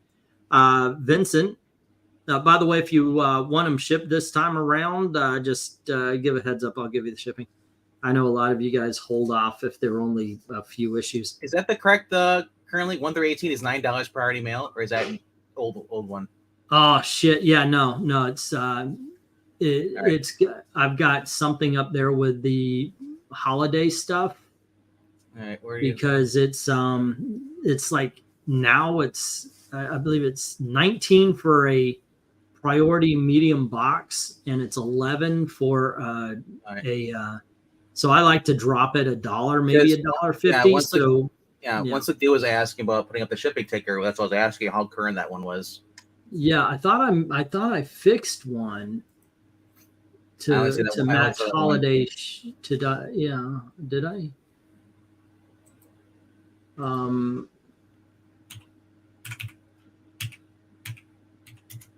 Did I not? Because yeah, the new holiday stuff, a flat rate medium box now is going for $19, and $11 for the envelope.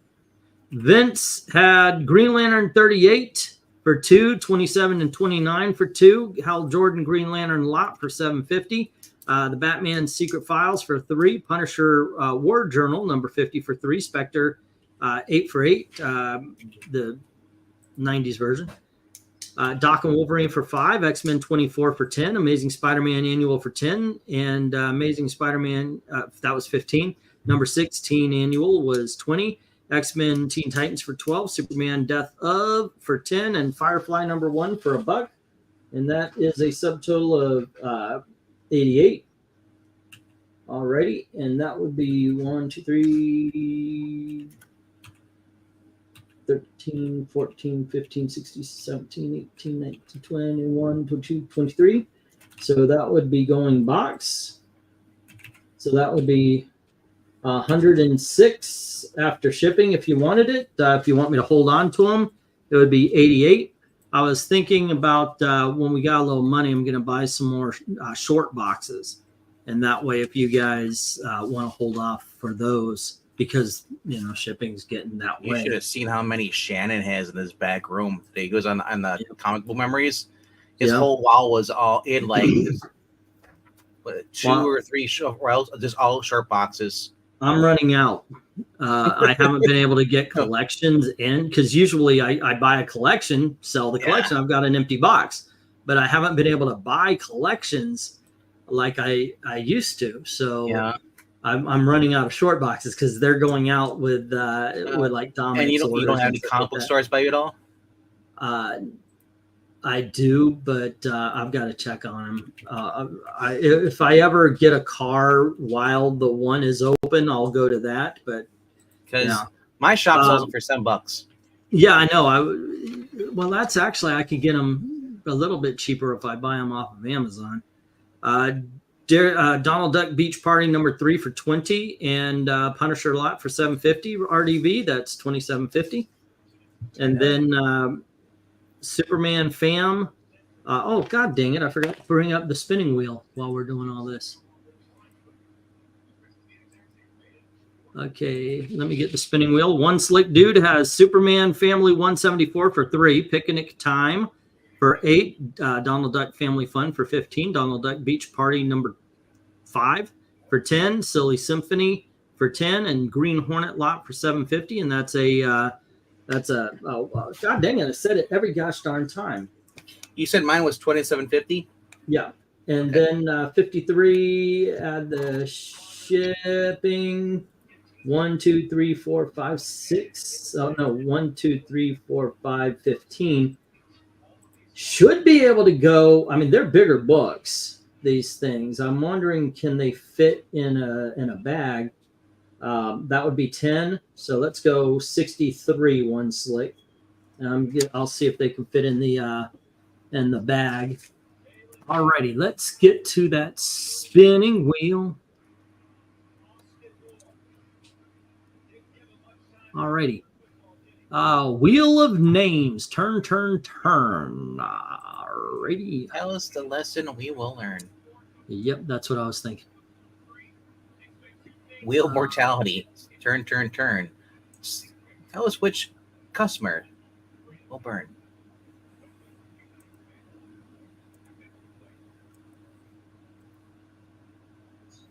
Hold on, just. I wish you could do it like back in the old days. If you want to win a prize, you got to go on the wheel, and then we just chuck like axes at the wheel that's spinning. If you survive, you win. Alrighty, so let me share this out as per usual. The years. Per usual. All right. I can't believe there's no bad calls tonight for umpires. I can't believe it's not butter. Because that list I posted, I Breen saw it over the World Series. Some of those guys were like ranked like 90.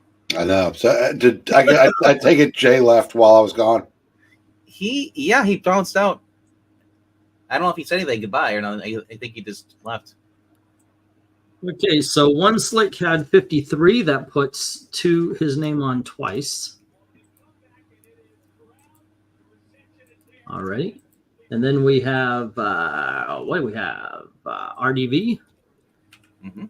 Now, Jay won last week's, and he was very excited. And then we had 88 for Vince, so he's got on there 4 times. One. I was like, dude, he sent it $63. Thank you, sir. 3. Austin asked, once you're done with his, 1,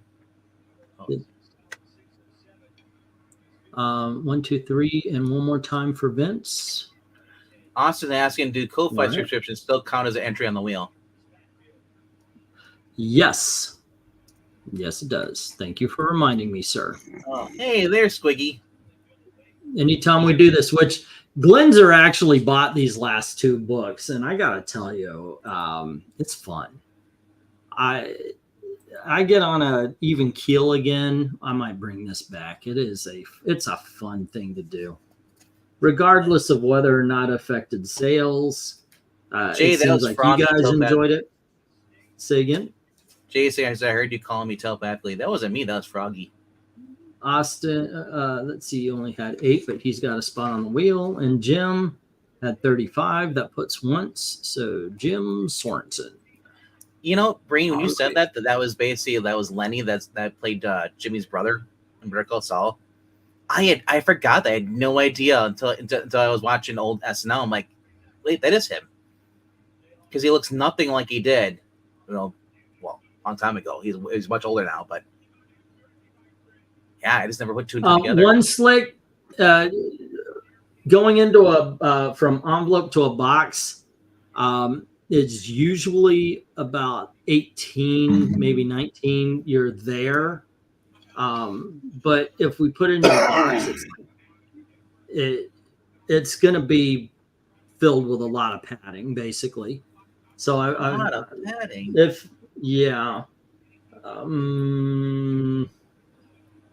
I don't know, because the books are bigger, and I usually do say normal size box.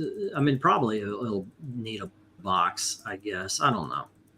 I want to try at least see if it can't get you the smaller shipping price. Alrighty, gonna shovel this up a little bit. Let's see, Wheel of Morality, turn. Bust a deal, face the wheel. Sending payment, including shipment, 106. Thank you, sir. Alrighty, you heard of the old school book Hugo. Morale number 5. If you can't say something nice, you're probably at the Ice Capades. Alrighty, ready. 1, 2, 3, and let's see who wins. All right. Who will win next to me? Actually, there you go. You got the first appearance of Iron Man. There you go. All right. What? You know Animal Man. I was gonna say Animal Man. What did I say? No. What He did said I Iron say? Man. We all heard it. Iron Man. You will be Iron Man. Your spirits. Wait, did I say Iron Man? You did. Yeah, if I had no fucking way, I would give that one away.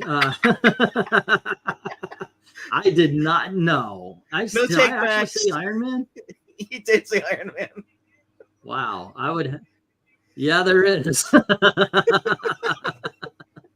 That would, by the way, actually A Jackson, I facsimile, heard maybe, it. but no. Jackson Don't says I forget my heard it. books you forgot to spend last time. Okay, one slick. I've got them all together now, so I don't put them aside and forget. Do you see what Jackson said? I heard it. Also, I heard Maranya crying. What? Jackson's comment. Yeah. All righty. There you go. I'm going to put this on your page. Congratulations, sir. That's basically a gift from Glenzer, Animal Man in a Dangerfield voice. I get no respect. All right. No let me respect. find the page. No so- respect. All right. See, it is fun. It is fun. I was thinking, Unless what you I was lose all thinking the time. is maybe if I don't have enough money to go buy a book, maybe I can offer free shipping for the next lot or something like that. So let's see, and then we got First Animal Man. Here we go.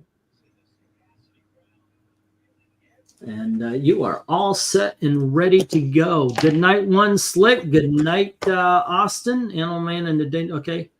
Don't forget. Yep, read that. Ironica morale #1. Vote early and vote often.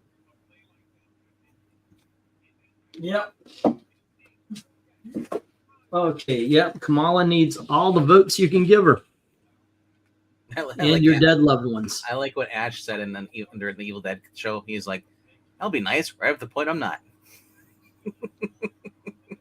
Isn't that a line from Roadhouse? Maybe. That one's be nice Until it's Yeah, time, until not, it's to be time nice. not to be nice. Yeah. Yeah. Thank Thank you for quoting the only movie because there is no other Roadhouse.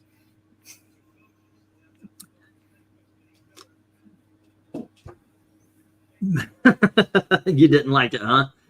I haven't watched it yet. I have. don't feel a need to. It's like You don't No. need to. I watched it, and look, I could tell what's his name had a lot of fun.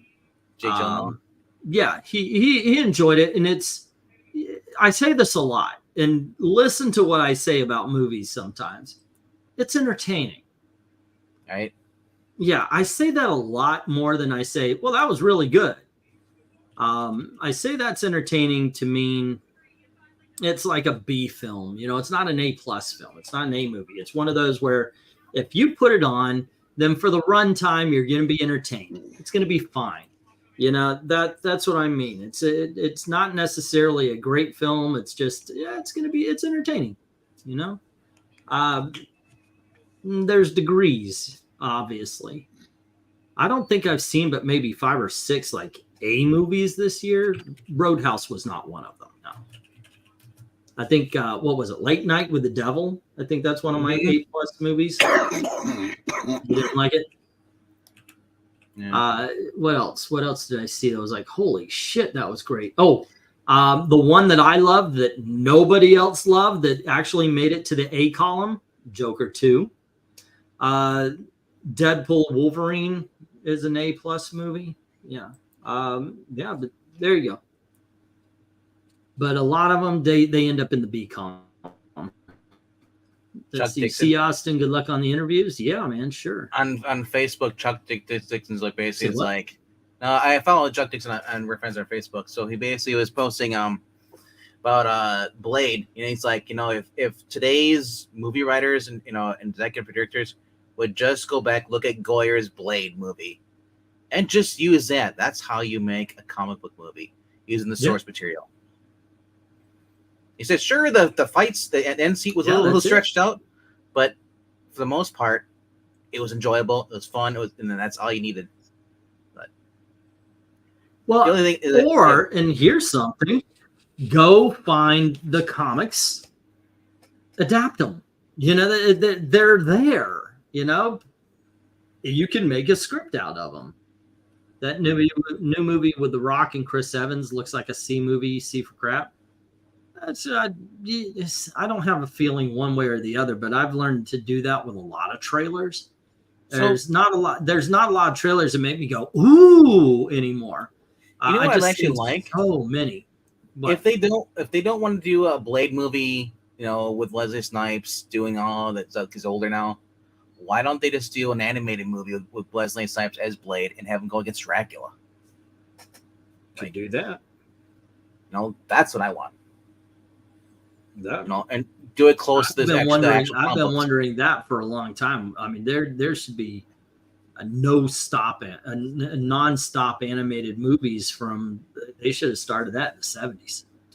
Tell you the truth. Because DC did that. For the Batman, they actually had the Batman versus Dracula, and it was going off their cartoon called the Batman. Mm-hmm. And in that movie, Joker gets turned into a vampire by Dracula, so he's twice as like dangerous for Batman. I just thought it was really cool because I was just like, why can't we do this with some of the other stuff? They have like the Howling Commandos and stuff like that. Like Ultimate Spider-Man. As much people crap on that show, the one that Drake Bell one, they had the Howling Commandos in there. You had Frankenstein, you had the Wolfman, you had the Mummy, Living Mummy. It was great. And then you had Blade leading the team against Lord Dracula. Like Marvel can do it, like they and DC's done it too. It's just like I don't understand why they don't just keep doing stuff like that. Like for me, I know people love the MCU, but I like the animated Marvel verse much better. Okay. I just saw your payment. Because I had 19 from the other one added on to tonight's. So I gave you $50 because my total was 46 altogether, 46.50. 46.50. So I owe you 3.50. So what you're saying? Pretty much. Yeah. Okay. Remind me because I'm not going to remember it. Well, that's why. I mean, it should stay on the Ko-fi. Plus I have check on my own phone too. Oh, I get Ko-fi, so it's gonna go. Yeah, just trust me. You want to remind me next week? Okay, so I'll tell you what. I want to see that movie for J.K. Simmons. He's just one of those actors. I will watch him do whatever dude he wants. Yeah. December 3rd, Frank Grillo, Werewolves. Oh yeah, I saw that. I'm looking forward to it. As a matter wow. of fact. The guy's been appearing up in a lot of stuff ever since his exit from the MCU. He's just been having a lot of blasts. He's currently on Tulsa King as one of the villains on there.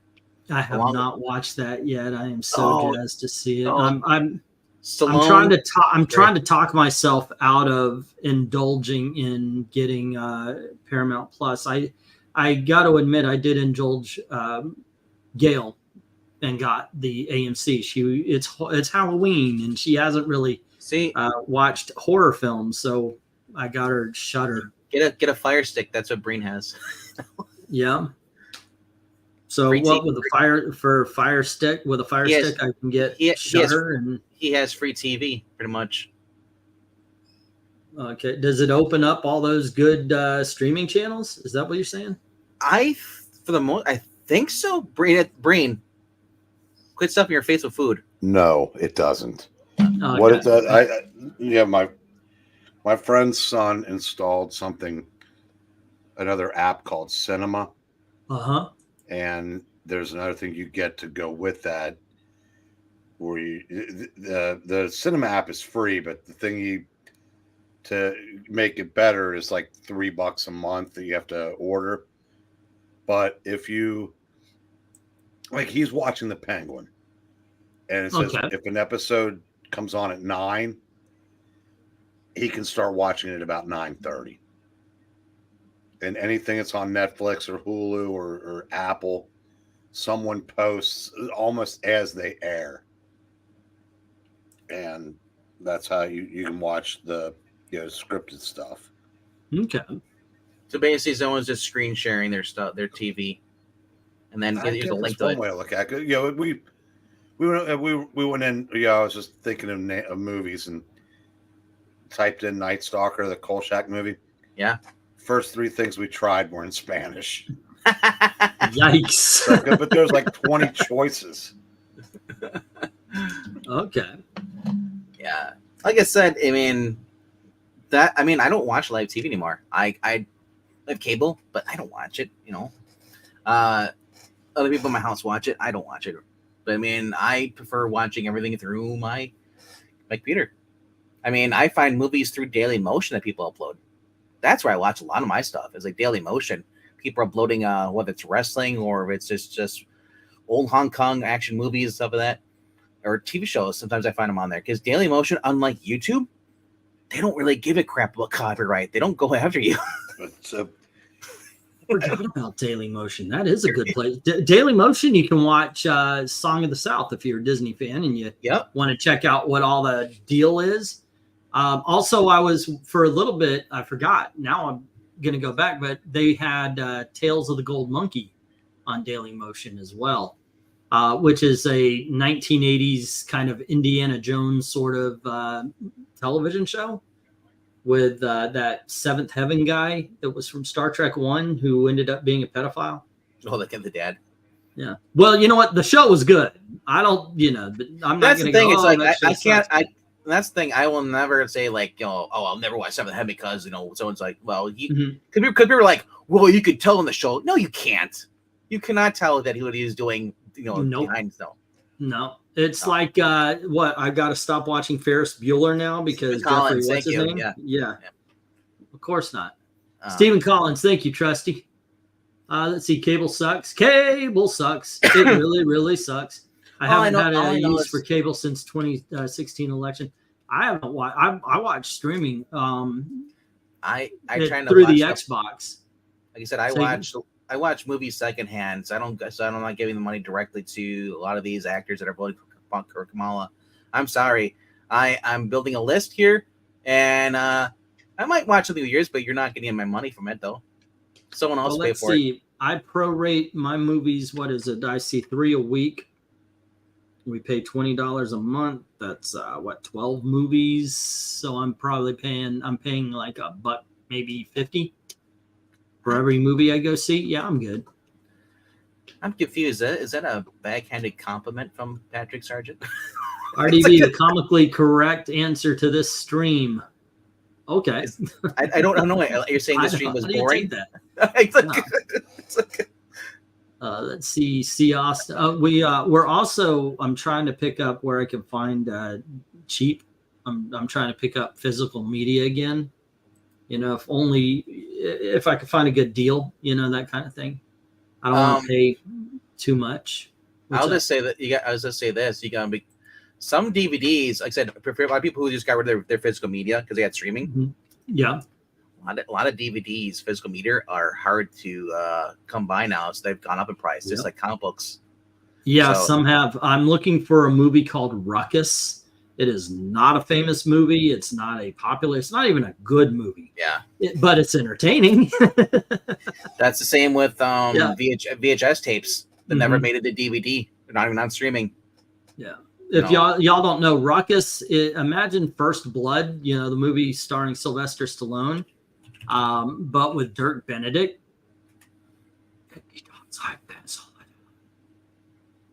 It is so bad. So very, very bad. Look at the old. It's one of my favorite movies because it's so bad. Not just old movies. You can old TV shows. They're hard to come by now. Yeah. I'm actually looking for Happy Days. I want Happy Days. I have HBO Max, but probably not for long, says Rhaegar. To me, it's the pricing thing. For a while they were okay. Well, it was $7.99, $8.99, whatever. But now they're like $7.99. Here's a commercial. Yeah, now they're doing that. Now, if you want Netflix, it's like $8.99, but you get commercials. Yeah. I paid $16 for Netflix per month. Yeah, I do that for. And I'm only doing that because there's actually good stuff being on Netflix now. New stuff coming out that I actually want to watch. Disney, Hulu, and HBO put a bundle together for $30 without commercials. So that's good. It's each of them for $10. So I was thinking, okay, that's good. I'll take that. Hulu's got some good stuff on there, though. That's the thing. I'm not really big on Disney as much, but sports, you get ESPN. That's the thing, though, too, is like if it's just ESPN and the way ESPN's going, it's kind of like, can I just drop ESPN and pay $20? Well, Disney's my favorite. The Disney HBO combination, I'll forget about it. I've got my DC shows with HBO and with Marvel. I don't really particularly care for the new Marvel stuff, So but at least here- I get the run and all of the Disney classics. That's really what I'm into is the classics. I'm just gonna say this for those who hate commercials, Mm-hmm. but still want to watch Hulu for the cheaper price. Pay where the lower price is with commercials. Go watch Hulu. Log into it on your web browser. Watch it that way with your pop-up blocker, and it blocks the commercials, skips them. I do that with Tubi all the time. I was about to say for someone like Eric to try to get him into the conversation, Tubi is the place to be because that has a lot of really good older films, golden age movies. Also, if you're looking for older anime, highanime.to. It has a lot of free anime, a lot of stuff from the 80s and 70s. I was watching some silent Alfred Hitchcock about a week ago. Downhill as really good movie, but it is a silent movie. But I was putting the auction together and watching. It's just so awesome. I won't be bothered by having not watched your streaming service that you don't value my hard-earned money for by not rewarding me with no commercials, says Rhaegar. That's understandable. I mean, I can't argue against that. To be. Have you checked out that Terminator Zero animator? I'm learning that there's a Terminator series. So it's on Netflix. Okay. That's where it is. It's like 8 or 9 episodes. They're like 30 minutes each or something. It's not from Sarah or John Connor. It's from a different character's point of view. Hey, that happened quite a bit in the comics. I'm okay with that. They talk. Well, I liked it because it talks about there's more than just John Connor and stuff. There's multiple saviors that can help stop the stuff. Okay. Which I guess if you're like a Terminator, like, well, there's John Connor's the main one, like you'll get butthurt. But this was actually pretty good. I like this. Timothy Oliphant does the voice of the evil Terminator. So I was not expecting that. Conventions have gotten super popular these days, says Patrick. Talking about comic book conventions? I don't know. I don't go to Comic Cons, but I imagine a lot of people go there to see certain panels, and that's for certain shows. But I mean, I don't know about comic books. I imagine most people, if they go there just for comic books, they go for one day only, when everyone's pretty much gone. Actually, I used to do it, but I started when I met up with Pixel. He convinced me that it's actually worth it to get multi-days. Yeah, you get cheaper. Yes, it's cheaper per day, but also he's right. You do one day, like Saturday is a great day to go and look at cosplayers because that's when they have the contests and everything. And it's way too crowded to like stop at a booth and hang out and look for things. I'm a little too it's also looking at cosplayers. It's also a good day for panels. Yeah. And I was like, okay. So when I hung out with him, that's what we did. And I thought that was awesome. And then like you have your one day where you're walking about, check out a celebrity, maybe some panels we do, but then one day where it's go look for comics. I was an episode of Home Improvement. Like he wanted to go to the Home Improvement convention instead of his Dragon Jill too. He doesn't care about Comic Con or whatever. Like I just want to go look at the new floor paneling. Makes sense. To me, that's like going to Home Depot. Huh. Yeah, I've never been to a Comic Con before. Just never really had the desire to go, and I had no one to go with, and I didn't feel like going by myself. Well, I didn't see I did not see the appeal because every panel you see, like, oh, this is here. They record it and it's up on YouTube. You can just go watch the panel there. And it's instead of like being in the nosebleed section of the crowd or paying to. I don't know. There's something exciting about being at a good comic book convention. I'm breathing the same air as Nathan Fillion. Hey, next year for the Indianapolis, let's the three of us get together. We'll go and how far is that from you? Indianapolis? Yeah. Oh, let me look up. I gotta drive through Toll City. Toll City. Illinois. What is that? Like no matter which way you're leaving, you're paying tolls that go in and leave. Oh, okay. Toll. All right. I heard that wrong. I said Toll City. I heard Tulsa. Never mind. I don't even want to tell you what I heard because it's stupid. Yes. Oh, we heard everything else. Right. Yeah. The fact that I heard anything at all, I should be happy.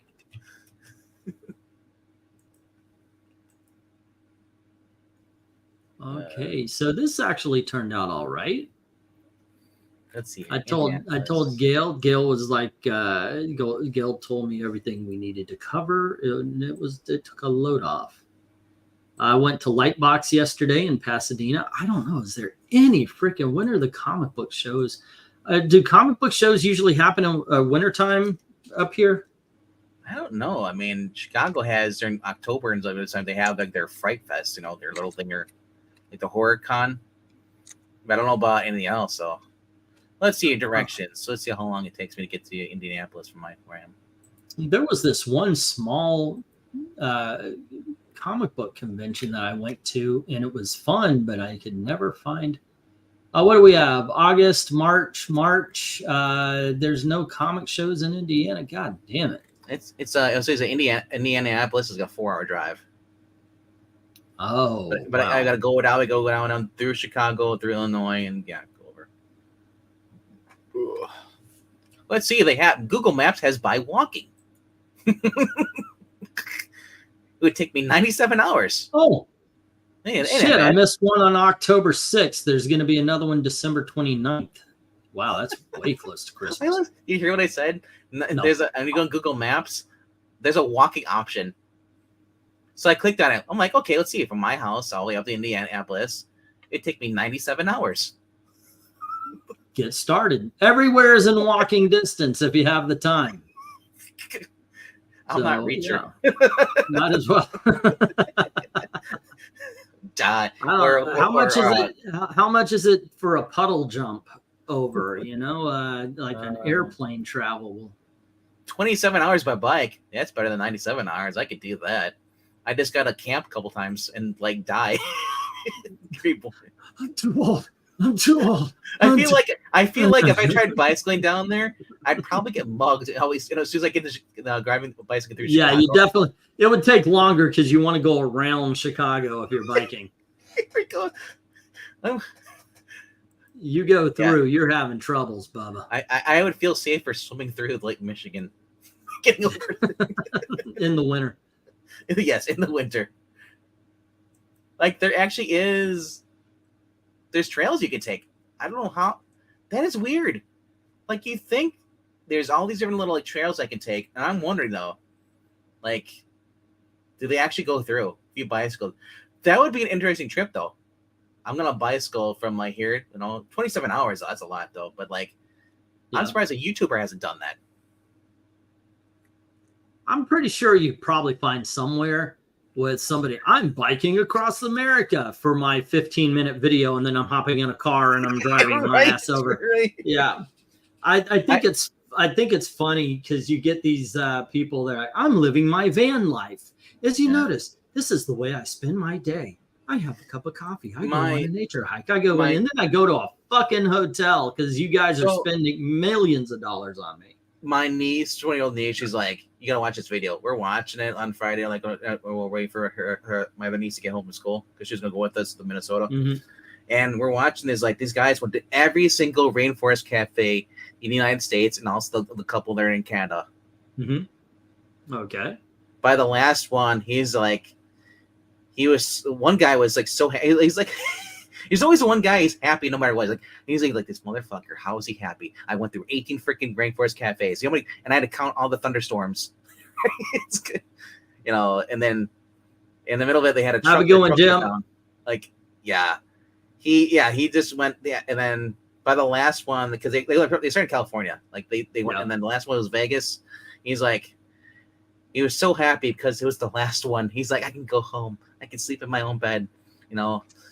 Yeah, well, here's the thing: if somebody's doing a travel video, and because I think those are bullshit. Like I said, I'm living my van life, and they go through the day, and they look so happy and they look so serene. I'm like, bullshit. If you're traveling like that, you're haggard, you're tired. I'm not buying into it. Plus, when you look at when you look at the views they get, because they get a million views, and that, my friends, if you do not know, is about $50,000 to $100,000. I do not guarantee you that person is doing their video and at night going into bed and cut. Then they go get a freaking hotel somewhere. If not, they're only going through the woods by their house. And the thing about this, most of the girls that are doing it are insanely hot. I'm thinking like, yeah, like these idiots did not hear about the girlfriend that was murdered by her boyfriend, and then he lied about it. They were campers. They're YouTubers. Yeah, I know which one you're talking about. It was a big deal a couple of years ago. Yeah, and I'm loving not watching your video life. I saw one because I was like, okay, so what are the popular videos? And somebody said van life videos. Yeah. I saw one and it was like, that's bullshit. That is horse shit. If they are literally not showing you that freaking traveling, you know who does it right? Time to watch sports ball. Good night, Eric. Do you know who does it right? His name's Adam the Woo. Okay. He does it because he'll show the trip. Well, I'm on the road and I'm going to Georgia and such. So on the road, he's traveling. And if he goes, well, I've got to take a flight this time. Okay, you see what he's doing. This is a guy who traveled Route 66 and stopped by all the curiosities and everything. But the man fucking traveled. It's not van life parked outside your backyard. These guys stopped at I think they're in Arizona or something. It was the largest pistachio on display outside. Really? A lovebird? How big was it? It was. I know you're gonna say that. Yeah. That's the first I thought too. I was like, oh, it's like pistachio. It's a little birdie. Yeah, that little man. I'll tell you. Big enough to carry away. Yeah. If it wasn't for the fact that he's already torn through some of my, I would have him on my shoulder. He's starting to chill a little bit more. So like if I put him on my shoulder, he'll relax. Well, usually when they get close to old age, they sleep the whole time. Well, he's still not in old age. He's nowhere near it. But he's more in the puppy stage. Yes, very much so. But I don't know. The little man's cute, and he does not. Don't clip that, guys. Say what? Oh, yeah. I just realized what I said. I call him little man a lot, so yeah, that's what I meant. I didn't even think about it, man. I just didn't. Yeah, that's an out of context quote. But yes, he's been doing all right. Gail, Cleanser, don't look down when you say that. Oh. Sorry. I didn't mean it that way, but there you go. Gail, like Pistachio was relaxed. I gave him a little bit of food, and what I do is I just put it on the shirt, and I'll be playing my game or watching a movie or whatever. And Gail has a problem when she thinks something is adorable. She thinks something's cute. She has to pick it up, and she goes, "Oh, he's so cute." That's how I feel. With their hand going to the screen. That's how I feel about the bird. Pistachio bit the fuck out of her, and I'm like, what do you think is gonna happen? Because she's this, he's this big, and like the hand of God came down quickly, whisking him away. No. Yeah, that's kind of what happens. Yeah, they said that's why they're afraid. The predator is going to eat them. That's why their response. Even though, like with me, he's safest he'll ever be in his entire life. If even like the other day, I went like this. He's on my shoulder, and I just kind of brushed something off. I went like this, and he got to fly away. Okay, they're cowards. I'm just wondering how much poop you have in this new place. How much poop do I have in here? Yeah, from the bird. What do you mean? With the bird? Between Twiddles and Pistachio, you had one section of your room that was just like, we don't go over there. No. It wasn't like that. But we're constantly wiping the TV, because it's a little perch, so he'll fall asleep. But occasionally you'll see him, and it's like, okay, yeah, get the wet wipes. That's the worst part. And then we found out he's got a spot that he likes. He'll perch on the door. Yeah. In the bathroom, like we open upstairs. We have one little hallway that leads to a shared bathroom. So we open the door, and it's we can make a little circle for him, and he likes to fly through that. But he was really quiet. We're like, where? And we couldn't find him. He's like on top of the door, all the way in the corner. He's like, did you know he was perching there? No. So I pick him up. I put him on my shoulder, and it kind of ping. I opened the door. And yeah. Like, God damn it. Yeah. Tomorrow's International Donkey Lover Day. I did not know that was a thing. No. Donkey. I didn't hear the lover part. Tomorrow's Donkey Day. Tomorrow's Donkey Lover Day. It's okay to love your pets. Just don't love your pets. That's from a movie. Something. I don't know what it was called. Had what's her name in it that hung out with Ben Stiller. Fuck hell. She was a comedian. Anyway, that doesn't matter. I have a show to go to on December 29th. Oh, Jean Garofalo? Yeah, that was her. Or whatever. I always butcher her last name. It's like Janine Garofalo. Yeah. Yeah. Platonic love, not Eros love. I used to get her confused with the other girl from Say Anything, though. The one that was hanging out with Lloyd. Ione Skye was her name. I remember that for some reason. Yeah, because she was a brunette. Because she looked just like her. I was like, is that her? No, it's not her. Pretty lady. Yeah. Yeah, Janine. I all I remember is her. She was a huge liberal feminist. Oh, she still is.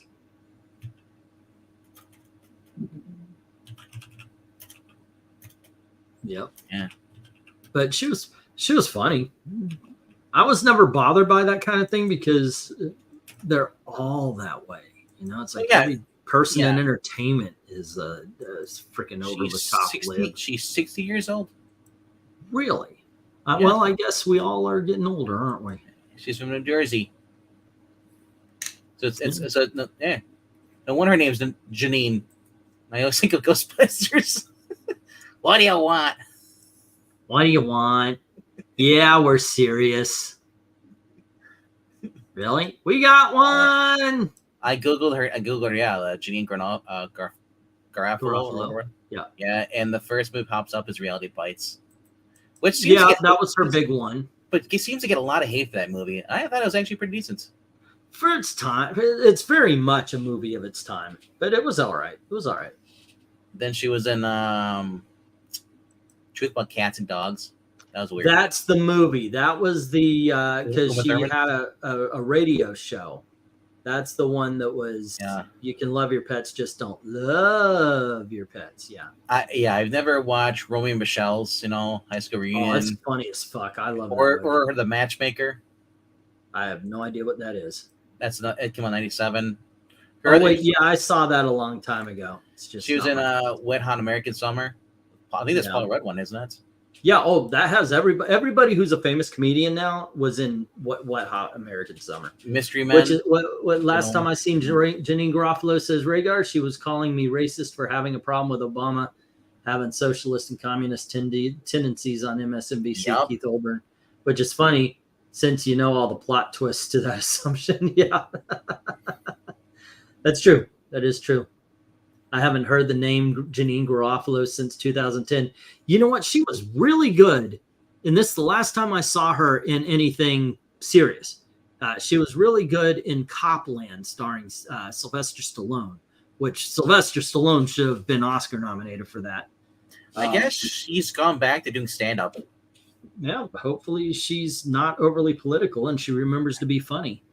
She was. Yeah.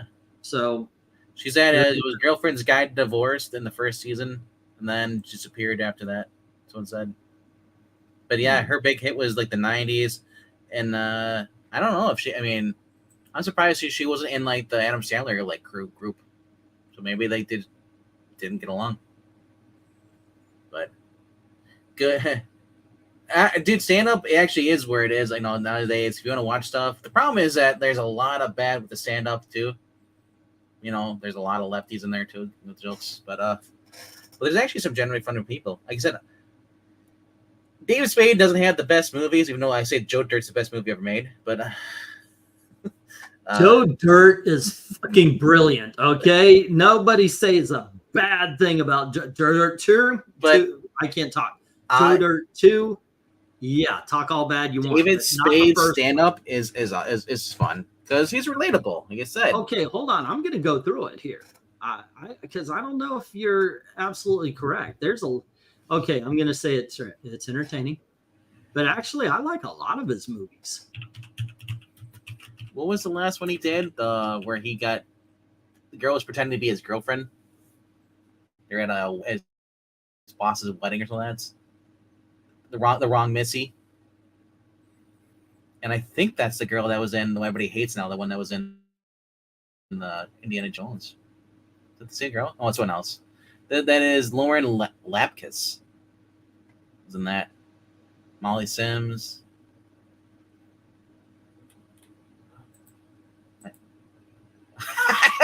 Apparently, StreamYard doesn't like Joe Dirt. You know, the funny part is I had another tab. I'm talking like he's no longer arguing with me. Either I'm correct or he's gone. Yeah. I'm surprised Garofalo isn't on the View, right? Yeah, dude.